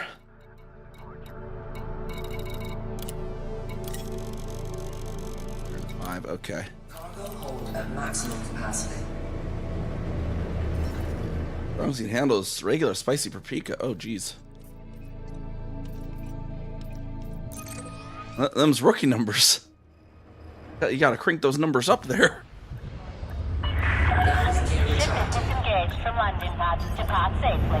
Yeah, whenever I cook food for like NiamhKami, I have to tone it down, and then I still end up not toning it down enough. Because she'd be like, yeah, can you make it like less spicy for me? I'm like, okay, sure, yeah. I took it down from habaneros to serranos. And she's like, and she'll be like, this is still way too spicy. I'm like, really? Yeah, you're not really suffering. That's unfair.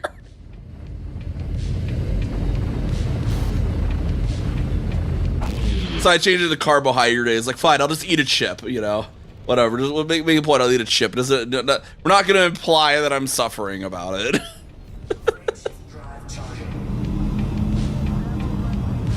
It was hydrate and carbohydrate. I used to have that for a while. It's just I didn't always have like something like a chips or something on hand for it, so I stopped having that be a redeem. This is too often. I was like, I have to turn this off today. I don't actually have any crackers or whatever.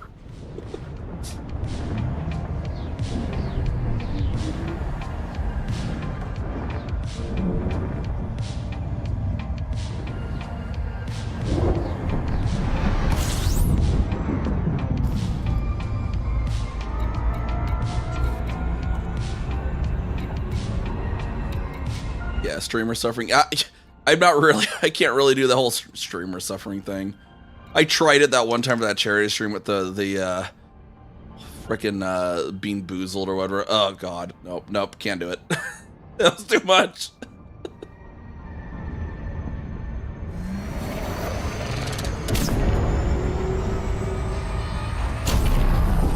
I mean, I kind of sorted it with one or two of those sodas for the. What was it, last year's affiliate anniversary? I think it was that I did the strange soda sampling, and there was the one, and that was the one that I was sad about because I was really looking forward to it. There was the ghost pepper soda, and it wasn't spicy at all. It was just like extremely sour. It's just like whatever company that was like, well, what if we like made it as sour as the ghost pepper is spicy? And it's like, it's not. I want spicy soda. It was just disappointing. Like. It was like if it was labeled as like super sour soda, then perfectly fine. But no, I was like, this isn't ghost pepper at all, buds. Like,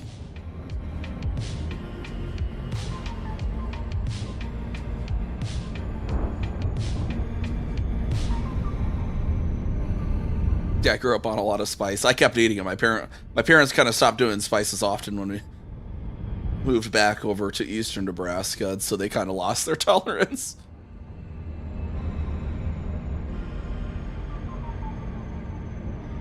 Like I've had one or two that have been good. Jones Soda had a was it chocolate and hatch chili? It was hatch chili and something flavored soda, and that was good.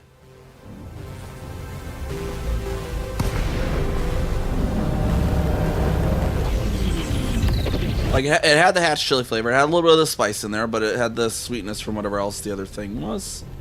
I'm trying to remember what it was. But it's good because it's you know you get the burn, but it's not like too hot in there. I mean,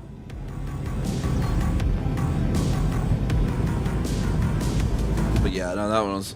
I was really sad though because like that truck stop I used to go to, they used to have the mustard soda and the ranch dressing soda in their freezer too, and I was gonna have that be like part of the incentive for that affiliate anniversary is get me to frickin' try the frickin' ranch soda, the mustard soda. It just sound like an abomination in soda form.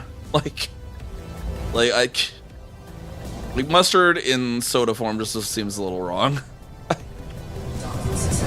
They didn't end up having that, so it's just a bunch of more interesting flavored sodas. I really wish I could find the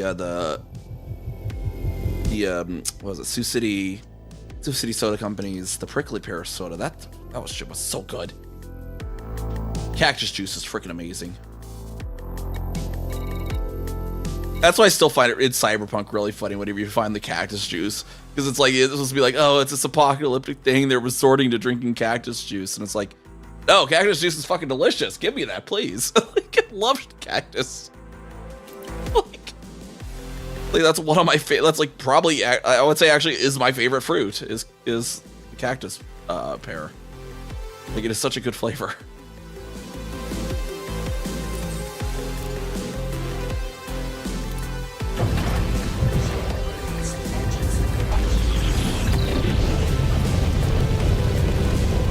the Walmart near me stopped carrying the darn cactus juice that I always drink. Like...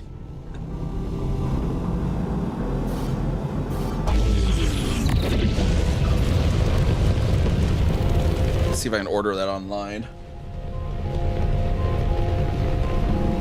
Amazon can send me my cactus juice? I don't know.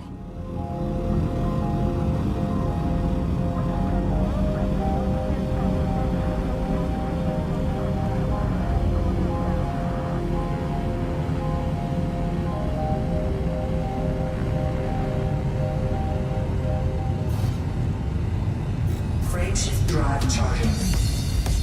Capsation limit is at 10k.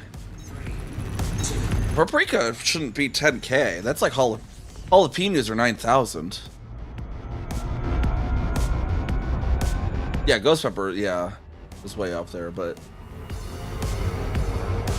yeah, because 10k would be like jalapeno.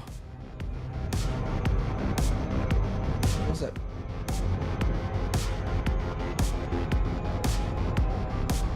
Yeah, True Nopal. Where can I find freaking True Nopal?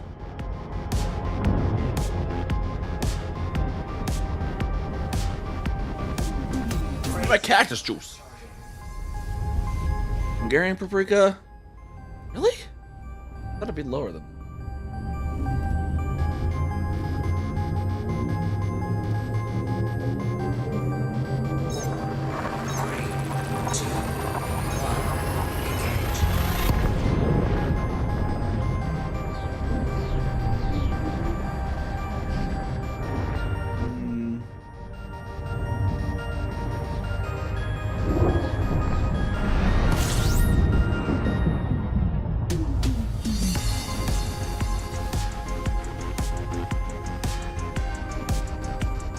The pepper it comes from, okay, so that might be why the Hungarian wax pepper that Hungarian paprika is made from can get up to 15,000, but for the actual spice, they usually use the lower end of it, usually more around 500 to 1,000 Scoville. If they're doing the actual spice of it, not just the raw pepper.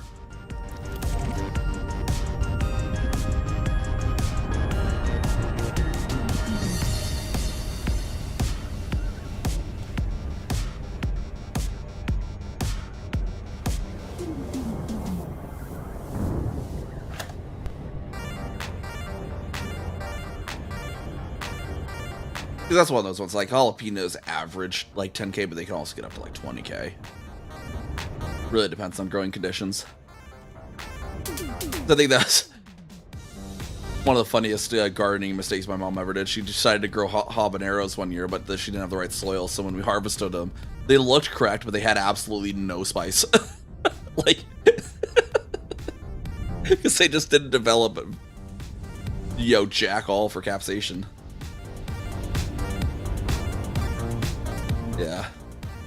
Yeah, so the pepper itself that Hungarian paprika comes from technically can go higher, but it's generally not farmed that way to be that high.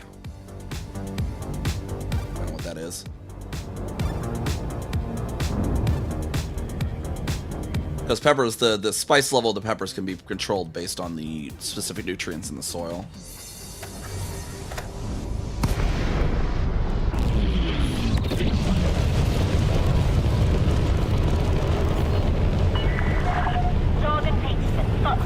Sierra 9, please comply with all regulatory protocols before commencing docking procedures, Commander. Docking request approved. Set course for landing pad 40. 1,500 to 2,500. I could definitely, if it's marketed as the hot paprika, that makes a lot more sense.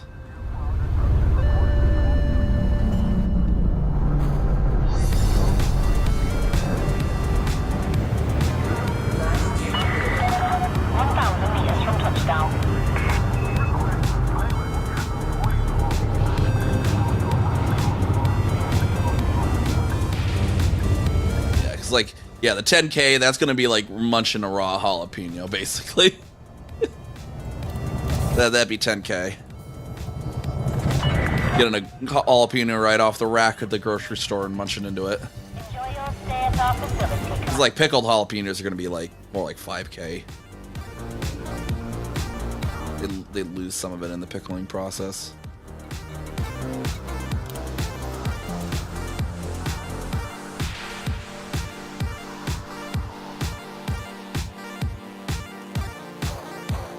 $19 more polymers.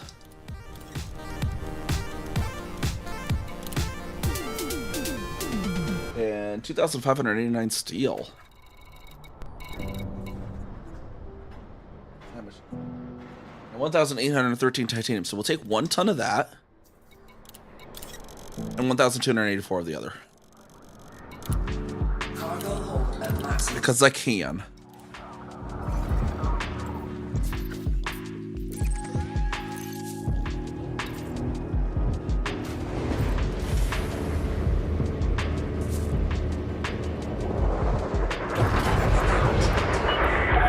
Detachment confirmed. Your way is cleared for departure.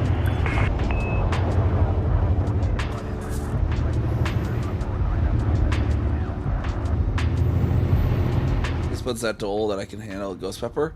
I just have a high tolerance, and I mean I can still taste stuff. Don't worry. I actually love the taste of ghost pepper. The ghost pepper has a really good taste, actually. It's kind of a shame that it's so hot and out of reach for most people. But I do have I have a technique for making. There's a burger recipe I have.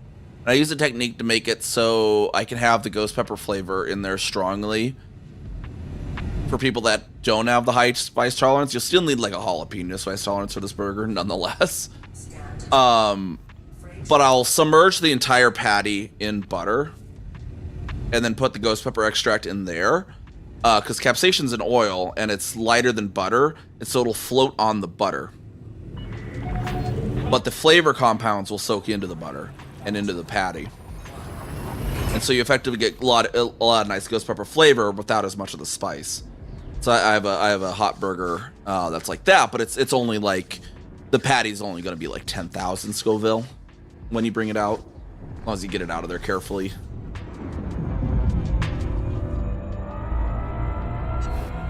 Yeah, you can kind of skim it off. Usually what I do is I'll get it out of the pan, I'll lean the pan and then pull the burger out the side once it's at that point. Or I'll just drain off the butter altogether, one of the two.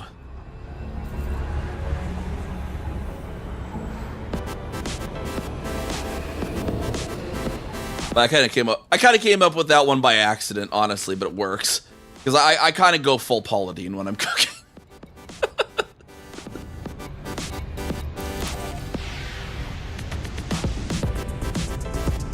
Butter and more butter, yeah, no. Yeah. As was Anthony Bourdain said once, you know, if you ever eat at a good restaurant, assume you've eaten a stick of butter or two.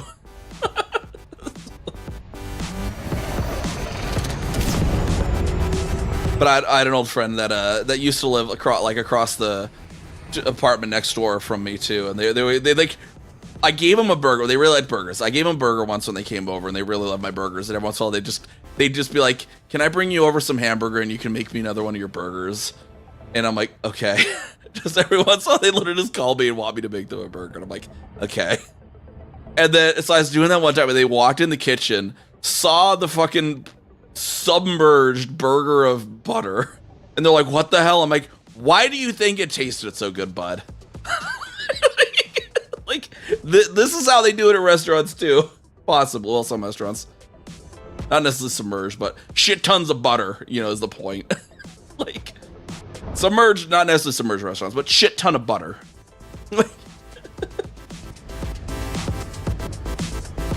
You're just like, what the? I just remember he just walking, his eyes go wide, and I'm like, what the fuck did you think? Why it was so good?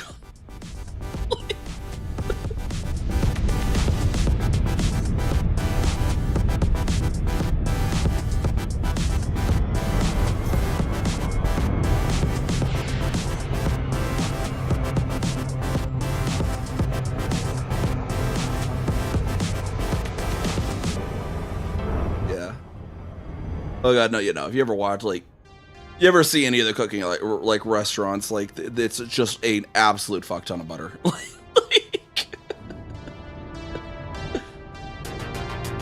Like, the gold classic diner hash browns, it's like 30% hash brown, 70% butter. Like,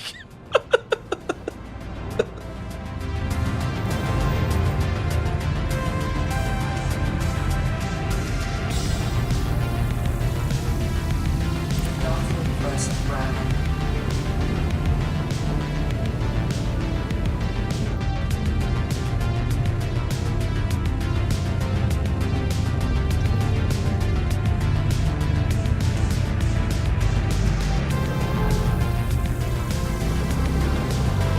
sweetening butter, yeah. Oh yeah, and then you get yeah, like butter. Was it G, the butter concentrate?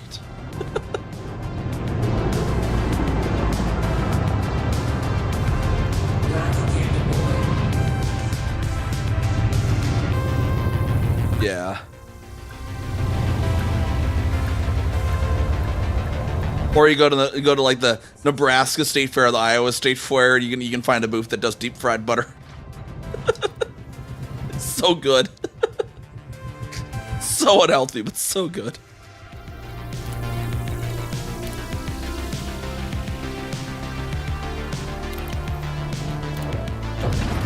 Ship release. Engines engaged.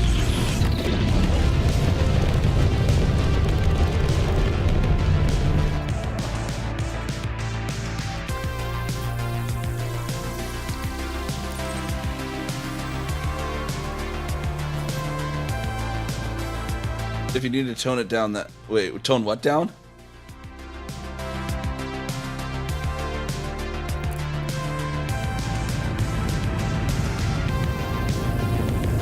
Well, so the G is like butter concentrate, basically. Like, Freight shift drive charging. it's when you want a real strong butter. Oh, the spice level? It's for like for like burger. I assume you're talking about.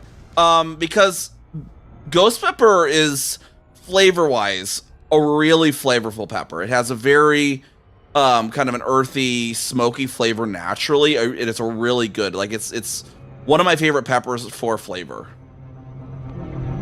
But it is very difficult to make it a tolerable level while getting the ghost pepper flavor, which is a really good flavor. Like, I love the flavor of ghost pepper.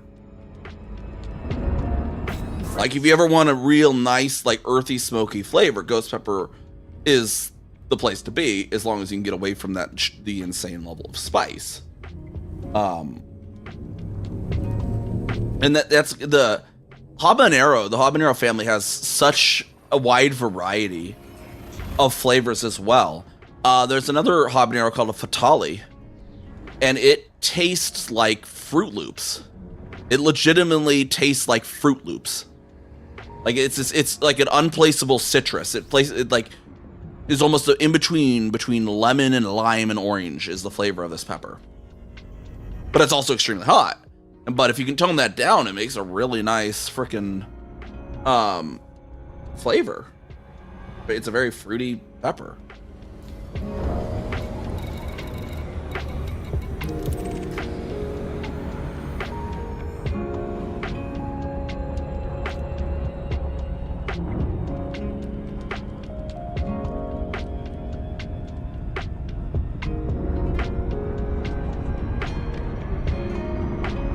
Different from paprika. Ghost pepper. Oh yeah, it's a completely different flavor than paprika. It is kind of similar.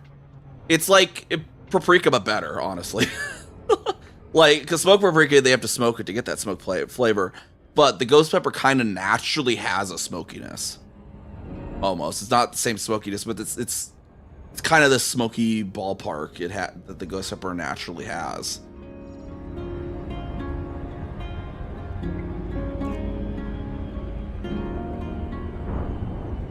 Yeah, but paprika is also really rich in flavor. That's why it's so popular as a spice.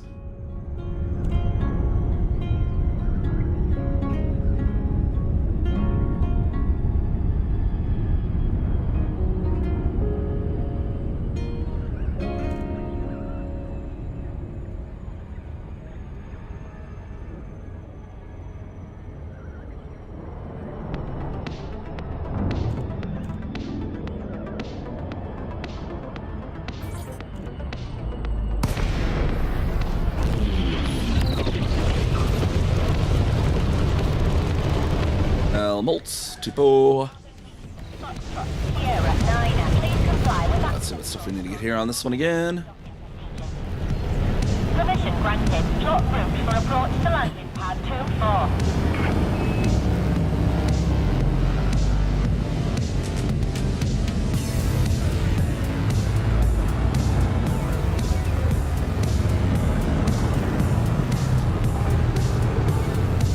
Scan detected.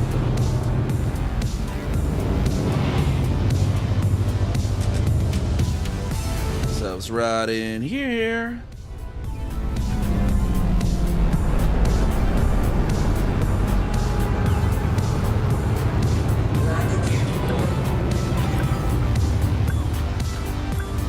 Got to your shipment. The Feline Shaver 9000. You just pilot. You got it. Was it? I think it was Phoenix Blue that suggested it. I'm like, I have to. This is so absurd. Station facilities are at your disposal.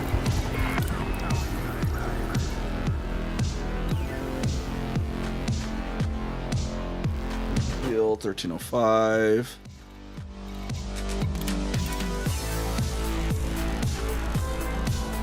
You know,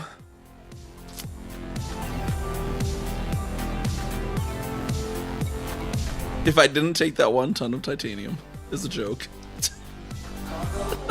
now there's 1 ton of steel will be remaining. I literally just did not take that 1 ton of titanium as a silly joke.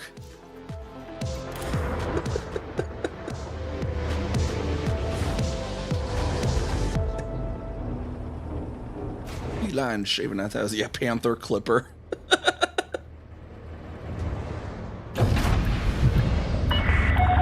Detachment confirmed. Depart safely from the station. Oh yeah, Panther Clipper. Yeah, or it's like Panther and then Clipper and then yeah. Then you're like, oh.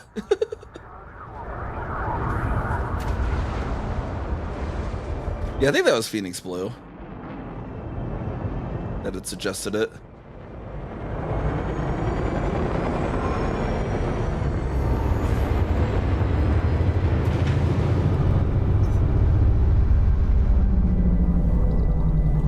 The other one was good, was Cougar Lawnmower at first, but apparently I have to have sensors Cougar.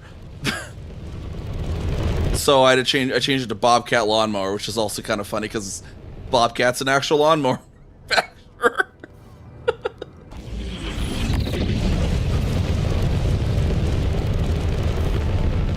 Oh yeah, when am I ending the CG? I hope I didn't drop down too far.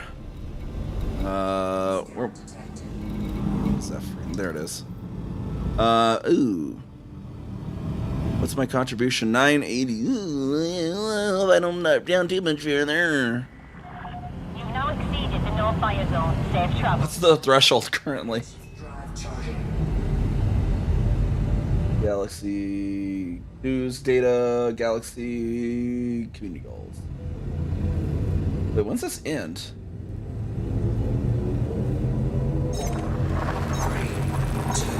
Time left today is 7 hours. Okay. 5,786 is the threshold. Hopefully I get it. Hopefully there's not a surge at the end. Imagine a lot of the participants now are making their way downtown to Bernard's Loop for Distant Worlds 3 itself, so maybe the contributions will start to drop off. There's Fonda. There it is.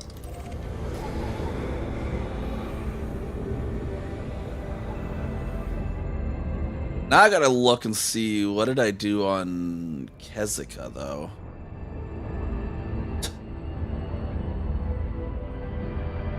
That's gonna be the good question. Do I need to fly back up and do any more deliveries on Kezika?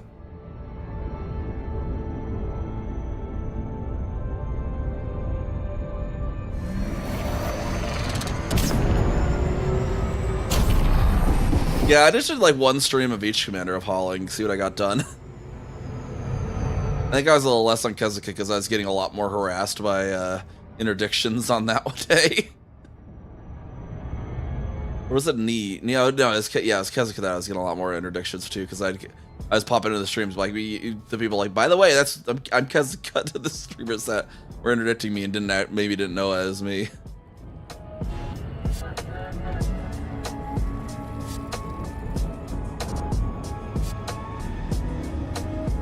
I know, it's so fun to play open in that. I was just surprised nobody tried to pull me on the first day, honestly. I was like, where is everyone? Gankers come out to play.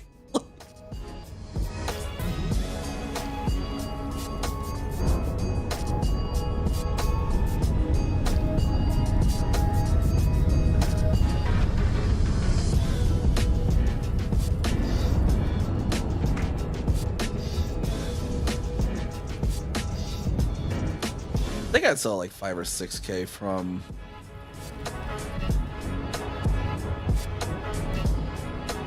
yeah, I'll have to see what Kazakh got.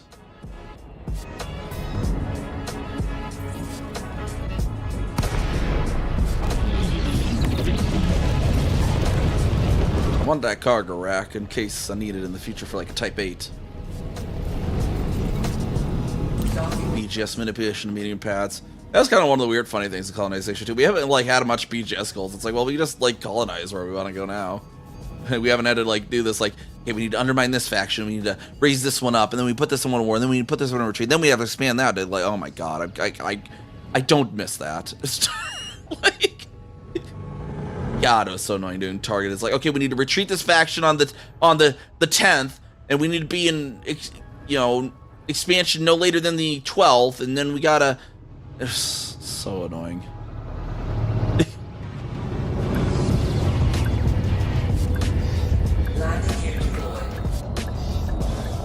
Or it was actually used because you had to, yeah, it was like you had to trigger the expansion before the retreat, and then you had to, yeah, you're on this deadline now to get the retreat done. Engines disengage.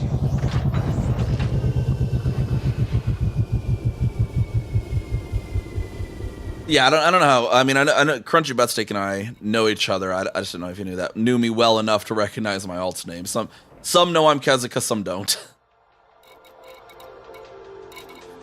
If I didn't take that 1 ton of titanium, it's a joke. It's so funny. I did that as a joke, not even realizing you would do this, and now it's funny. Like, oh, you got the 1 ton of steel.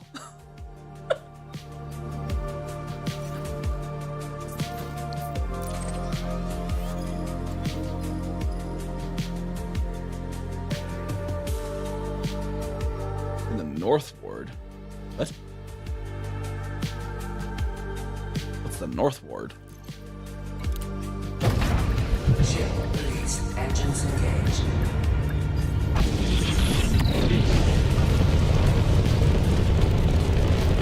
Oh, doing the BGS stuff.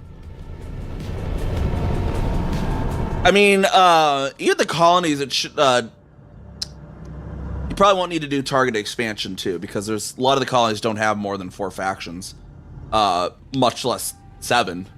Good luck finding a colony of 7 factions at this point. So targeted, you probably don't even need to do target colonization, or if you do, it's not possible anyways. Freight drive charging. Yeah, because if you're gonna have to try to do it with colonies, you'd have to somehow get a bunch of colonies to have 7. Like, that's the point. That was what target expansion is, to get 1 below 7, so it'd actually go there instead of the others. But yeah, if it's 3 and 4, you're just gonna have to deal with it. It'll just have to go to the closest ones till you get where you go.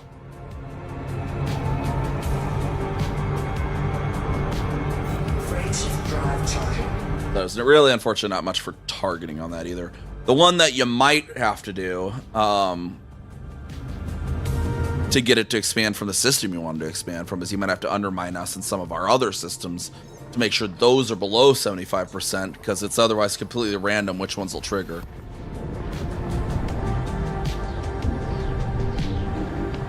Which is honestly probably good to try and prevent us from expanding in the like Alginib region, because if we expand like more than 3 or 4 times, I think, from like say Alginib, and there's nowhere for us to go, like literally nowhere, it'll actually make it impossible to expand from that system. It'll flag the system as non-expandable.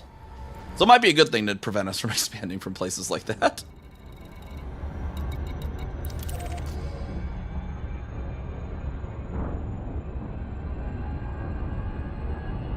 Yeah. Like in the, yeah, that one's probably in the bubble, I'd imagine, though. Hay and Rib, I'd imagine.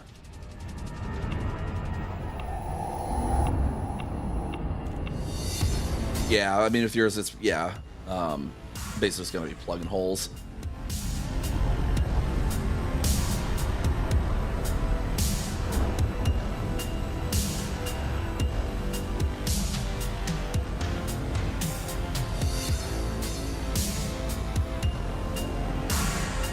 But yeah, that might be the version that you'd have to do, is undermining ourselves slightly in various systems that are above 75%, so you can get it more likely that yours will actually be the one expanding. This colony here is the squad and sort of group project here for our, to be our launch point for Distant Worlds 3, and then we kind of like, yo, we got a lot of progress on it too, as originally just going to be that original plan, and then that got built so quick. It's like, well, let's just go full ham on it, fill all the slots, and so we got these like last 3 constructions, I think, to fill all the slots. I think actually that one got completed, so I think I can actually, that Valenzuela was complete, so I think I can actually place, I might be able to actually place Foxtrot November. I'll have to look at that one in return. Maybe we can do that before we leave. And that'll be like literally that'll literally be an actually fully colonized system. Every slot used for our Distant Worlds 3 launch system.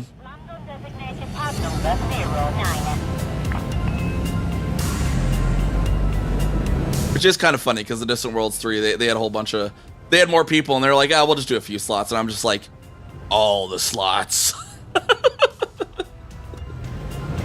Yeah, it won't be finished till the next tick. These ones we're doing right now are just to finalize our economy, really. All our stations are done, and they are the economy we want. These ones are just to push it a little further and to increase the security, basically. They're just flavor, basically. And at least these ones, actually, these aren't, the only one that's a landable is the O'Neill landing. Because the other ones is two space bars and a military outpost. Welcome to the station. Or, sorry, military hub. Military hub and military installation. And a tourist installation. Are the other 3, and then there's the civilian outpost for the surface landable.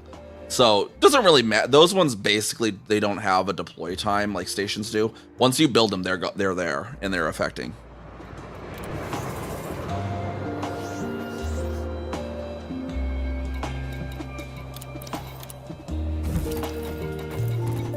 It's just the Coriolis, the outposts, the asteroid bases, Orbis, Ocellus, Dodec. And I think the surface ones have the under construction time. Everything else, the unlandables, they're just done is done, you know. And then a week later during the tick, the construction zone just disappears. Alright, what did we need? I know we needed 1 ton of steel. That silly thing.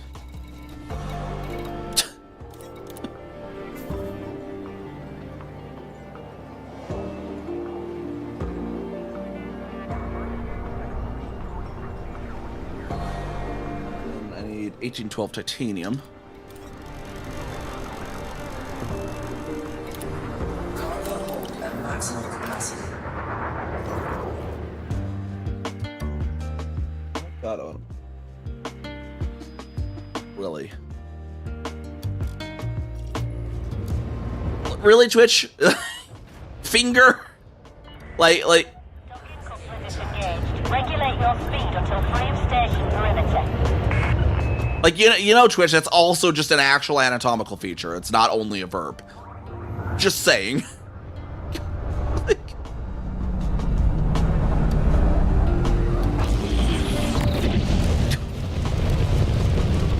Some of the removals on Twitch, I swear.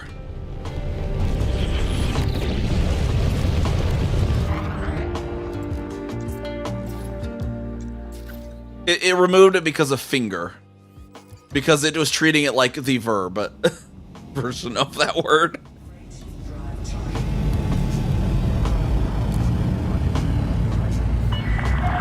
Clear of the station limits. We hope you have a safe journey.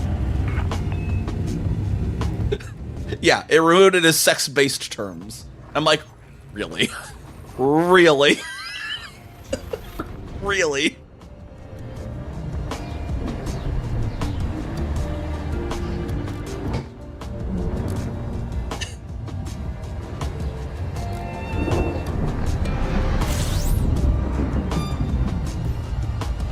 We're just gonna jump straight to that, not, you know, the normal definition of that word.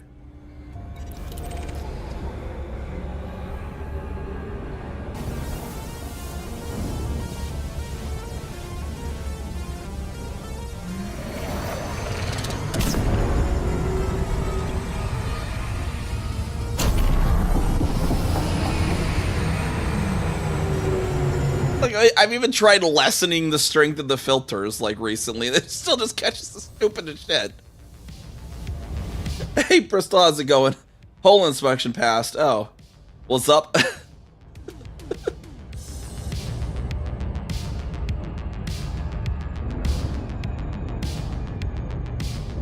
Or yeah, oh yeah, the other day, that was more of the shield inspection with you the other day. On that one. With my other clipper. For the CG.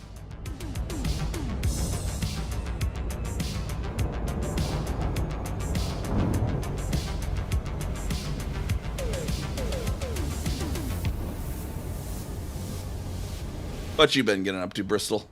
You going on Distant Worlds 3? Or potentially the other one that also starts with the D and ends in a 3? That happens to be following the same exact route? You know what I mean.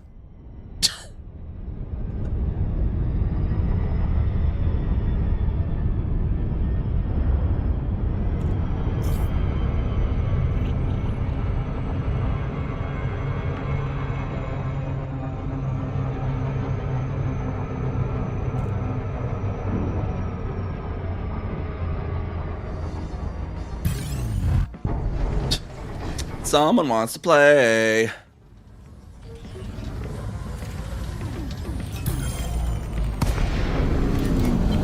Flight assist off. Cargo system deployed. Warning. Hull breaching out. Taking internal damage. Taking damage. Approach attack. Dang, bud. He's got the missiles right out.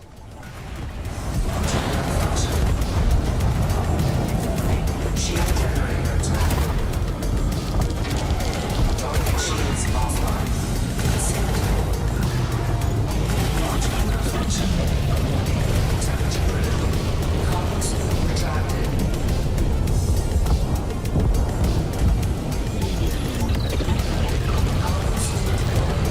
Heat sink. Come on. Oh, just Distant Gangs 3. They'll be flying along, following Distant Worlds in open to catch anyone who goes in open. Taking heat damage. There you go, boy. That's you wanted to play. That's how we happen to play. Cannot comply. Frame shift drive charging. 3, 2. Dang, that one with the missiles really did some module damage though off the start. Damn. Just nuked our shield boosters. Why do I have shield? Wait, hold on. Why do I have shield boosters on? Is a shield this flipper? What the hell did those get on there?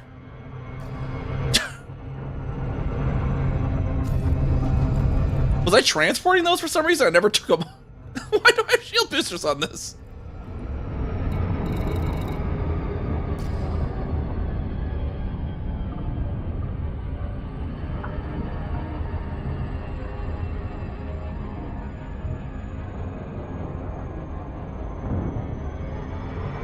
Not help on the distant work stuff, fill you in. The RCG. Well, it's just an group-led expedition that people are doing. There's also the Gankers.org servers doing Distant Gigs 3 as well, following them along.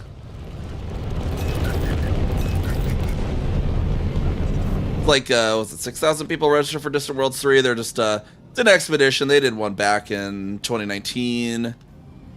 Just go visit, people hang out, all that good stuff.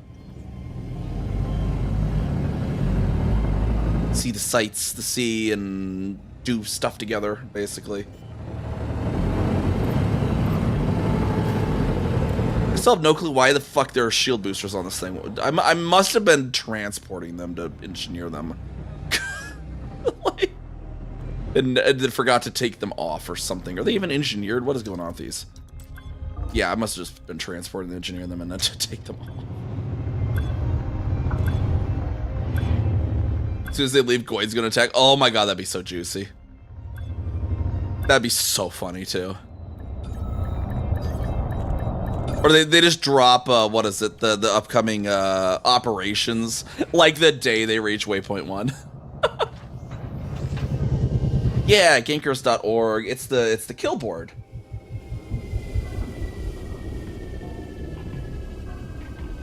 I don't know if Waldy's fixed the because there's a classic video game like kill board like live feed too whenever anyone ganks. Or just gets ganked or whatever. Anyone who has the API code, really, which I have an API code in myself.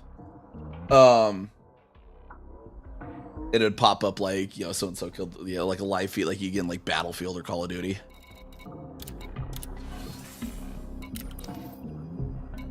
Let me go take my freaking stupid shield boosters off this thing. What the hell?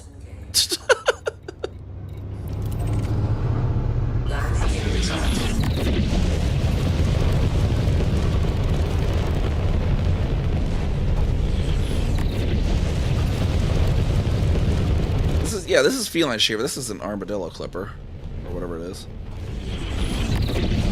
How far is distant?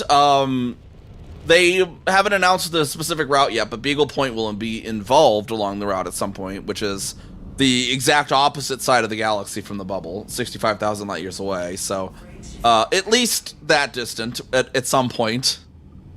3, 2, 1, engage. That's the way to turn things to 11. Wait, what do you mean turn things to 11? I don't think Waldy's fixed my page on Gankers.org either. I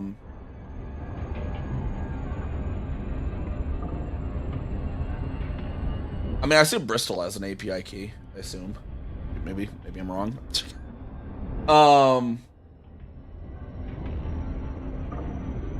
Yeah, no, they still haven't fixed my page. Yeah, because if you go on the Gankers.org, look up NiamhKami, you'll see it says I have 16 kills, 10 deaths. But if you actually look at the table, it's like, what would that actually be? It's 2620, I think. Yeah, 2620 is what it actually is. But because when I first made the character, because for some reason the new commanders just assumes all caps and you make them, and I didn't like that how whenever I was in system chat it was all caps. I put a ticket into FDev like, can you make it proper fucking name caps?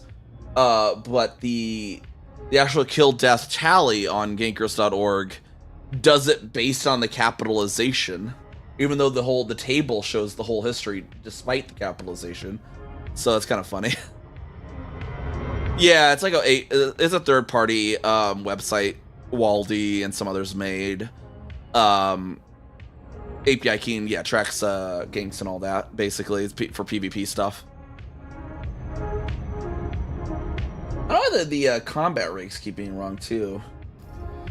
Actually, it might be fixed now. Yeah, okay, it's fixed now. It's like, I know the other day when I first looked, it was saying I was master. I'm like, I'm definitely not master.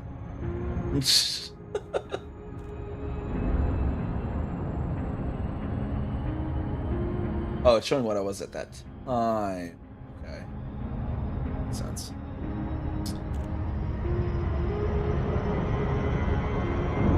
I think if you look at Kezika, let's see, I have Kezika. I don't get too often, but I do sometimes.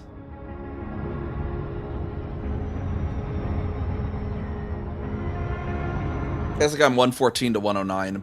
Part of that's I was just fucking around with Frank Likes Pie one day. Just letting him kill me over and over.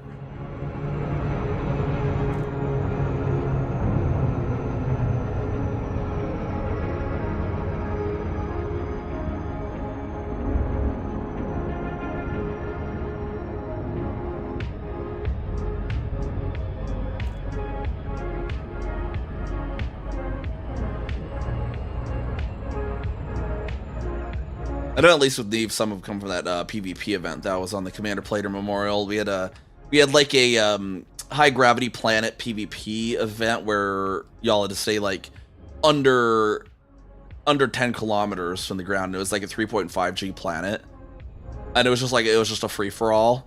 And like I ended up winning it in the Diamondback Explorer, despite there being like 2 crates, an Anaconda, someone, a courier, like 2 other Sidewinders, like just. It's like one of the situations where you want a small ship.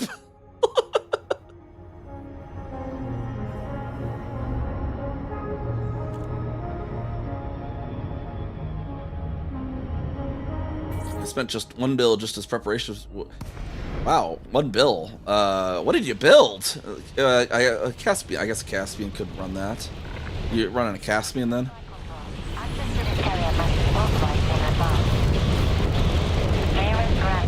Move directly to your allocated path.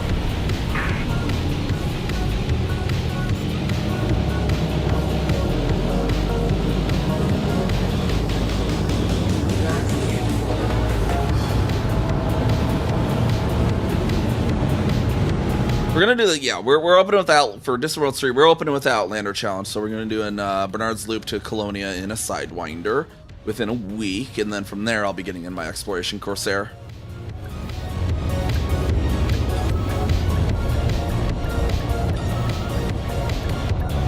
Yeah, what ship you running then that took $1 billion? Dang. Oh, what was the $1 billion spent on? Maybe I'm missing something.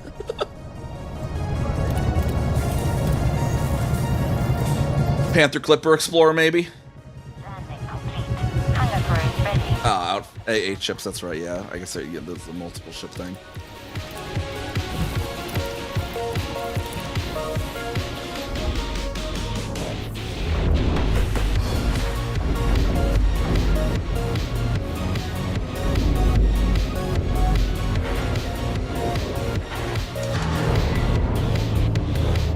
Hero Cutter, yeah, that'll definitely run you a pretty penny. I think I'll have the Caspian Explorer Star Whip along for Kezika's fleet just in case. Just in case I need to make a super jump at some point. Or I can race back to the bubble with it if needed. I haven't bought the Caspian on the Neve account.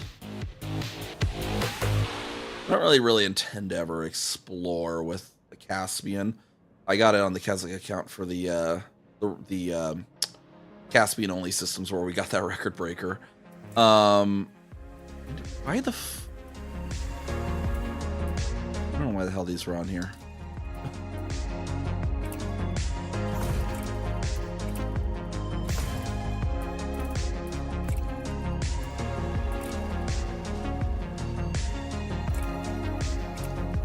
Shaft would make sense.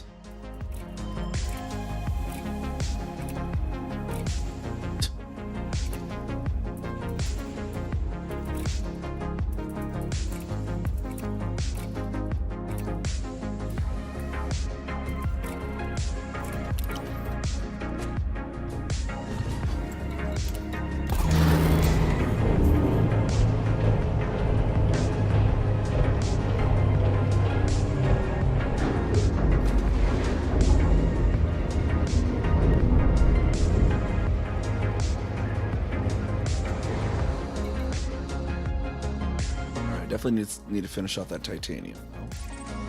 Unless Zimsy has that, I don't know. I'll think I'll finish that off though. At least get the what's it? You are clear to leave. The tourist one, Fonda. Fonda's the tourist. Messerschmitt's the military one because that's a very military name.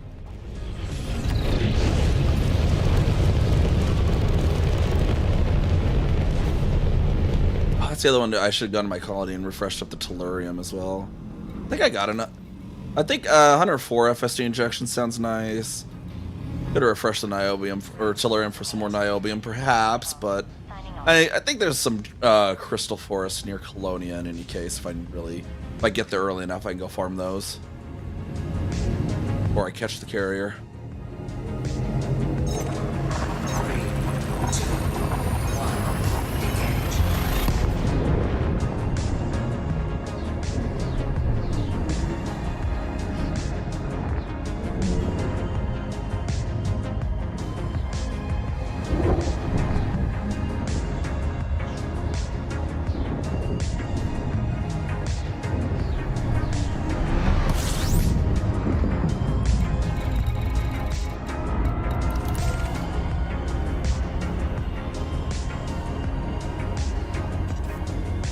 And over here to Helmholtz again. Last run.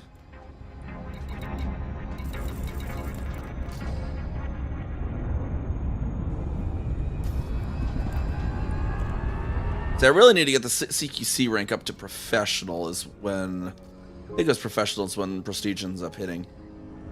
So if those CQC times that the Distant Worlds 3 people are going to be doing on the second week when they're riding the carrier line up, oh, I'm gonna go in there and blast a bunch of explorers. I need to get me that prestige to unlock Atelius Orbital on this account as well. Even though I don't use it anymore, I must have it unlocked for the bragging rights.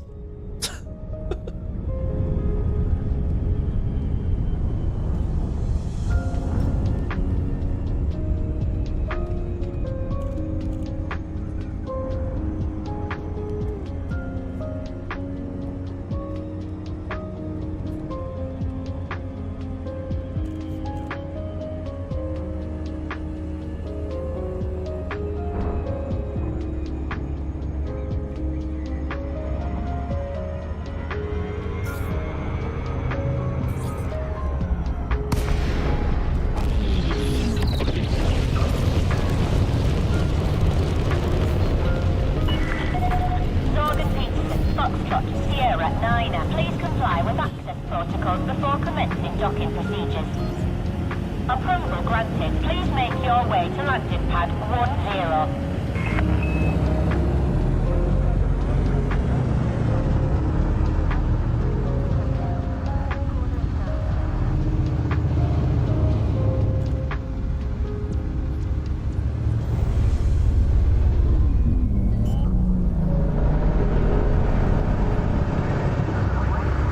Down to pad 10 here.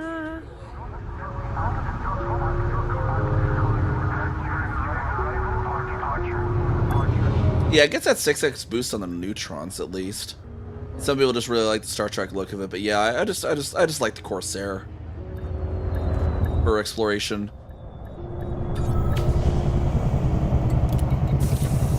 I mean, I had the Mandalay when the Mandalay is fresh, but the Corsair, I like the Corsair more for exploration than the Mandalay.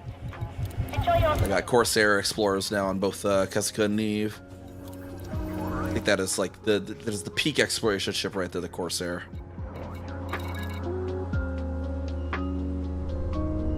$509 titanium.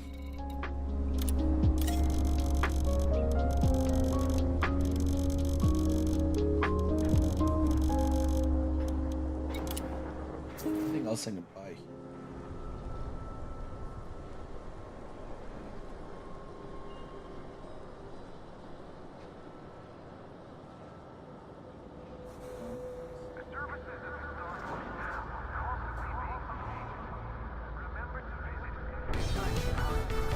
Huh. Where else we can buy shit?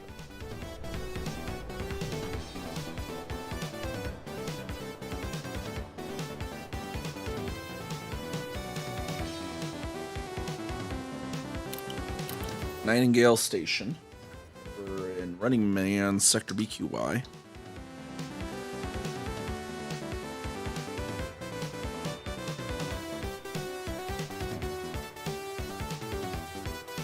E27.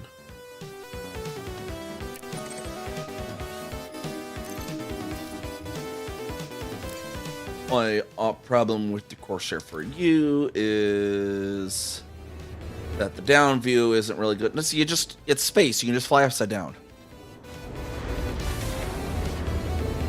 Who needs a down view when you can make the down view the up view? Ship is released. Your way is clear. Yeah, just, make it so that the ground is above you. Just flip that thing right around.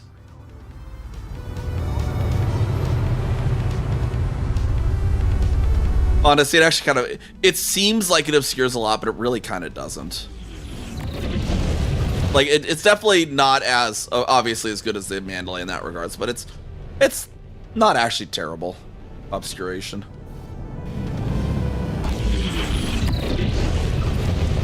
Just right for you. Yeah. Usually if I'm doing, between the Corsair and the Mandalay, it doesn't really matter on that one for me, because usually if I am doing, like, ground survey, where I'm looking, like, to find a plant before I land, I'm flying nose down to the ground anyway. It's like I'm flying with the ship, like, 90 degrees to the ground. So, not quite, more like 45, but I'm usually nose down quite a bit for that in the first place. Like a helicopter almost. So usually I'm seeing where I need to be looking anyways, even if the Corsair.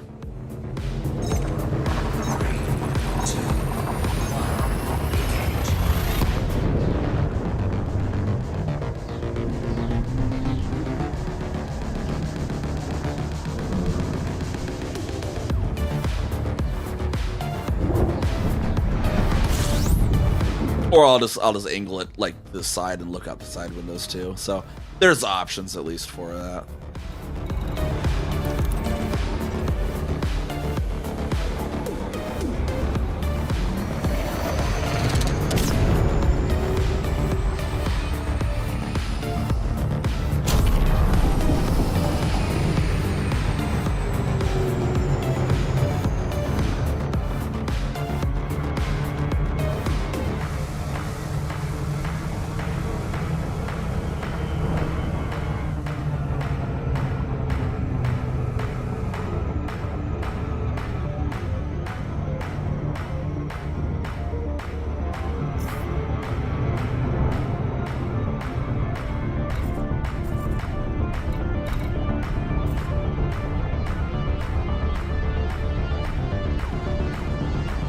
Surface station here will have the ceramic composites, computer components, water purifiers we need, and then we just go back to distant celebration for the wine.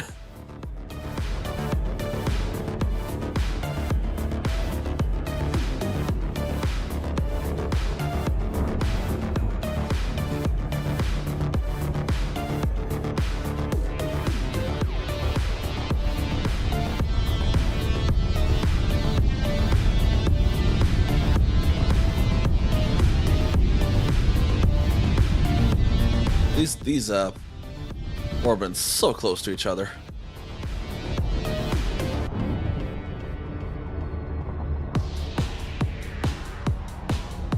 This is like one of those planet pairs you could just like straight up just figure out a way to jump an SRV between them.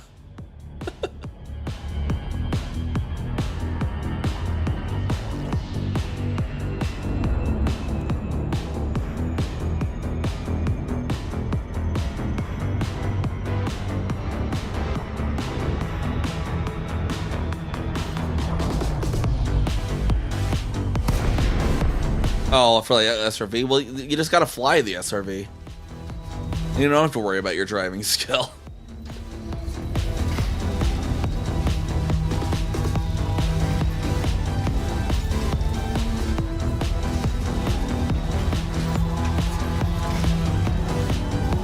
Gale station on the Sulfur Plains. That was big old plateau made for it, jeez. Like, architect, was this really necessary to make this big of a mound when you could have just placed it over there and not had to do such terraforming? Foxtrot Sierra 9. Flight control is in operation at this port. Submit a docking request before touching down, Commander. Access granted. Set down on landing pad 09.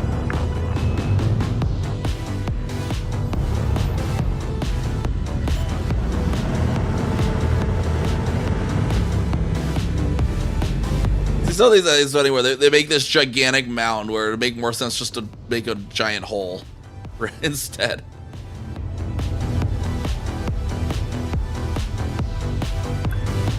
Over relying on the automated stuff. Gotcha.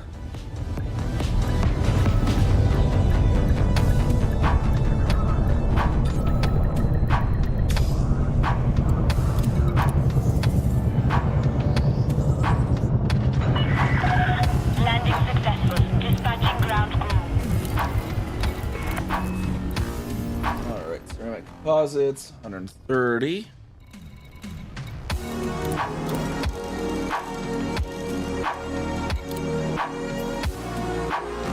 Computer components, 13. You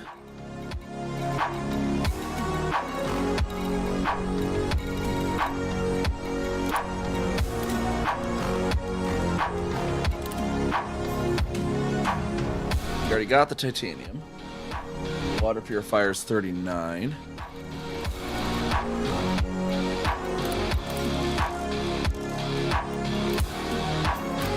Alright, then just back to Distant Celebration for the wine.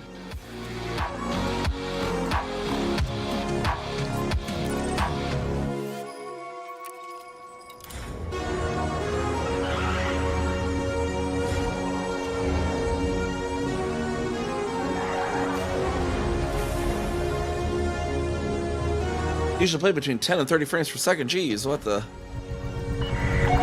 Ship restraints withdrawn. Clear for ascent. Gotta lower the settings a little bit. Oh, 707 Wernick. We're just gonna. This is our last load for this particular space tourism facility, and then we'll be raiding out ourselves.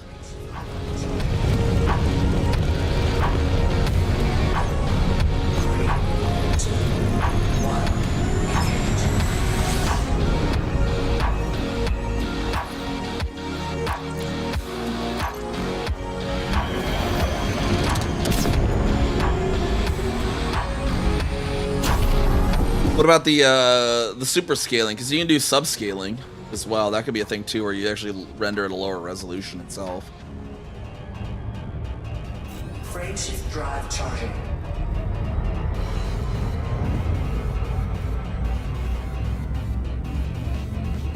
Is it CPU or GPU limited? Which is the one giving you the limitation?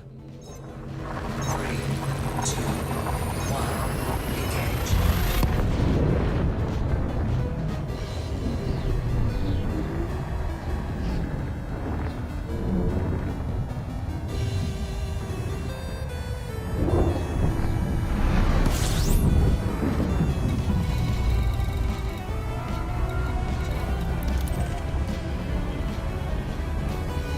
HBX 8XY. Who's HBX? Oh, it's Zimzies. Gotcha. 1050. Really? I swear that should be better than that.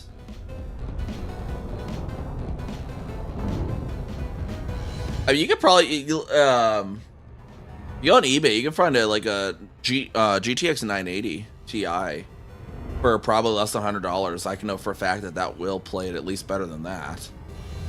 And you probably even find a 1070 or a 1080 probably fairly cheap too. Even probably 2070s.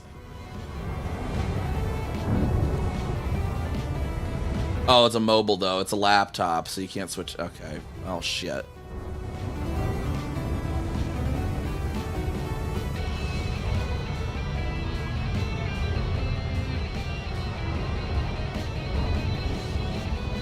Oh, laptop overheating. Dang.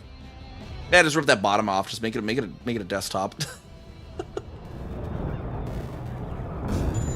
Stick that laptop motherboard cherry rig it into a case.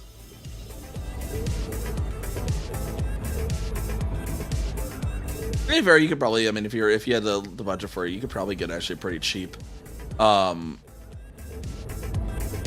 circa 2018 kind of high, like what would have been high end in 2018, and it'll still run this pretty well. Like if you get like like a 1080 and like a 7/3 Gen i7 Yeah, I'd say like you could upgrade. And you could just go older set 2 to avoid the DDR5 spike. You go to DDR4, but just an older rig, and you could be able to get used parts that'd be a little cheaper.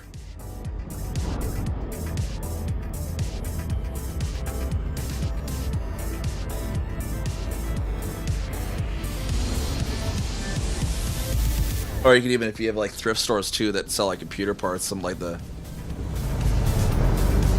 they might have an older computer that doesn't have a graphics card, but it's fairly powerful, like a business computer. Otherwise, with a decent processor and stuff, and then you can slap a graphics card in that bad boy. Request approved. Please continue to bay 32.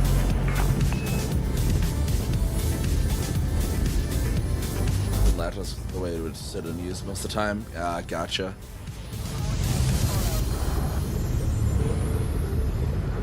I don't know. See, like, find a like 2018 era used gaming laptop could probably handle it fairly well. Stay on your current course, Commander. 2018, 2019. Lower settings, but you at least be able to get better than 10 to 30. That might be within a decent budget as well, I suppose. But yeah, definitely like the DDR5 spiking is definitely not helping things.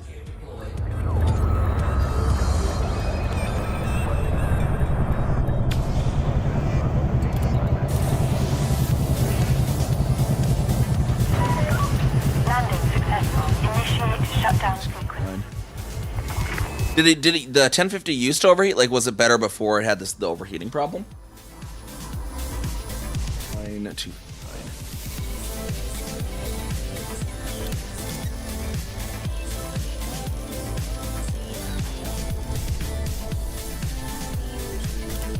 If you're tech handy enough, it could actually just be case of getting it open, cleaning it out, and you could reapply new thermal paste to the heat sinks that are going over the mobile 1050.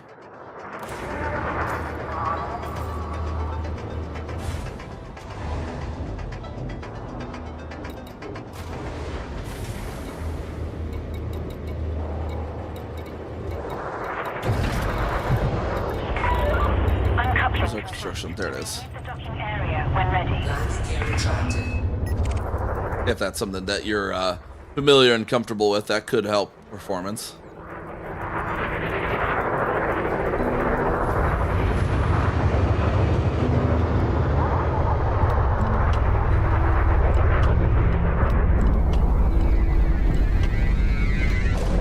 Integrity compromised. Taking damage. Warning, Commander. Please fly more carefully.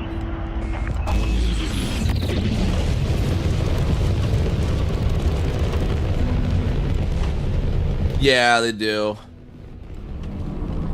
They also tend to give really shitty thermal paste, though. To be fair, like, and thermal paste does expire if it's an older machine. Reapplication could be beneficial.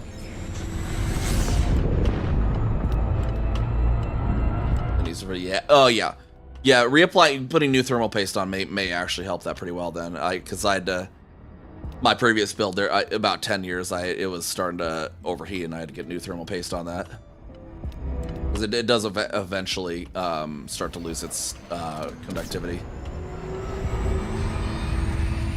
A few years, yeah. Especially if it's 10 years old, then that could definitely start to show its age there and stuff.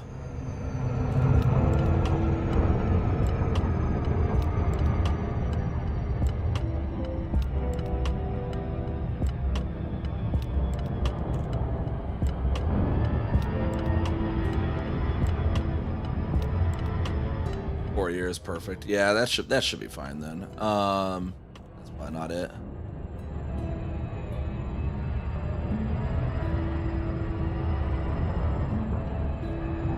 See, what you got to do is you just got to install like one of those walk-in freezers in your house or apartment, and you go in there to play Elite.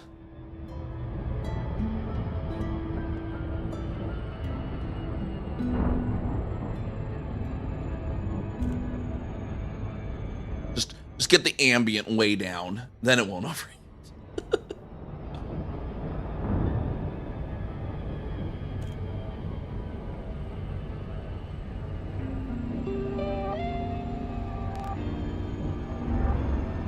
mod in a laptop. There's a custom water cooling loop just strapped haphazardly to the back of the laptop case.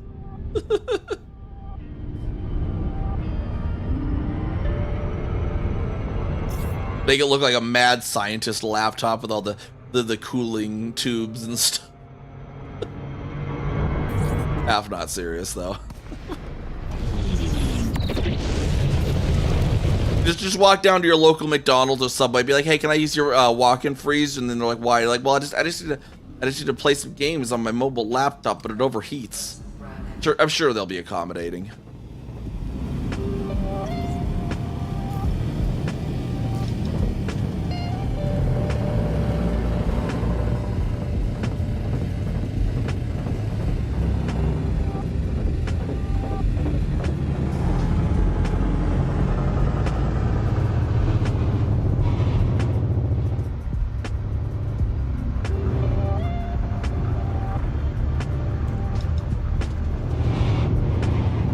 Warning, landing gear not deployed. A lot of reasons being way someone is but where yeah, you can just software cleanup for sure. Hull integrity compromised. Disable all that bullshit. There's so much random crap in my task. Even though I got like a super powerful rig, I still disable it because it's like just fucking wasting shit. like why am I wasting cycles on this? Like, you know.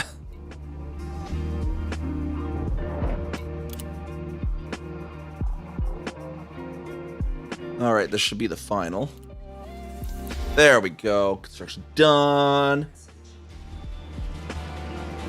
Yeah, let's go an Astro Train.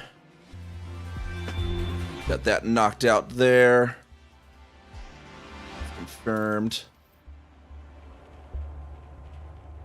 Lynchy launch. Released. Engines engaged. Alrighty. Take a look here. See who's around live. I just woke up. Yeah, we're just about to go to bed ourselves.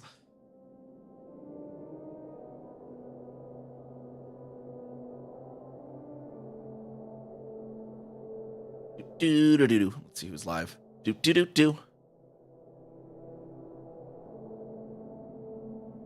What's Cree doing? What how's Howlerin doing? Anyone else doing Distant Worlds 3 stuff? Top Flight's not, I don't think. What are you doing? I'm killing pirates, she said. What's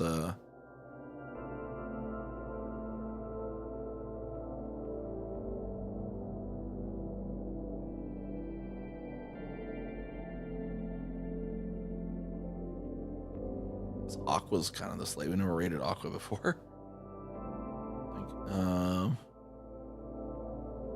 Aqua raided us. We should return the raid. Other day. Yeah, we'll do art stream. Aqua raided us the other day. We'll go over there. Return the favor. They don't usually stream when they're live. This hour usually done before they are. They changed the name to Aquaverse recently.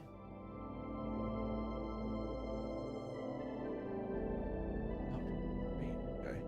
They might be planning to wrap up then. It looks like they've been going for 7 hours. Okay. Yeah, they've been going 7 hours. They probably turn that off so they can don't have last minute raids. Alright, let's see. Kriki and Oz. Grass and alien lands. Exobiology. Oz is doing exobiology. That's kind of closer to...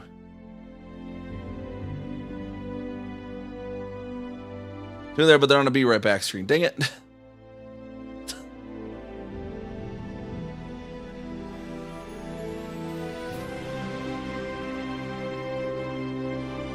I don't like raiding it when people are on the Be Right Back, because you don't know how long you're going to be sending people to sit there. We got to raid over to Cree then. Get the raid messages copied. Everyone will be live tomorrow as well, doing some more just building this colony or just general preparation for Distant Worlds 3. Now we'll go check out Cree, another wonderful Elite Dangerous streamer. They're doing, it says killing pirates and making money. So we're going to go check that out. Show them our Storm Chaser love.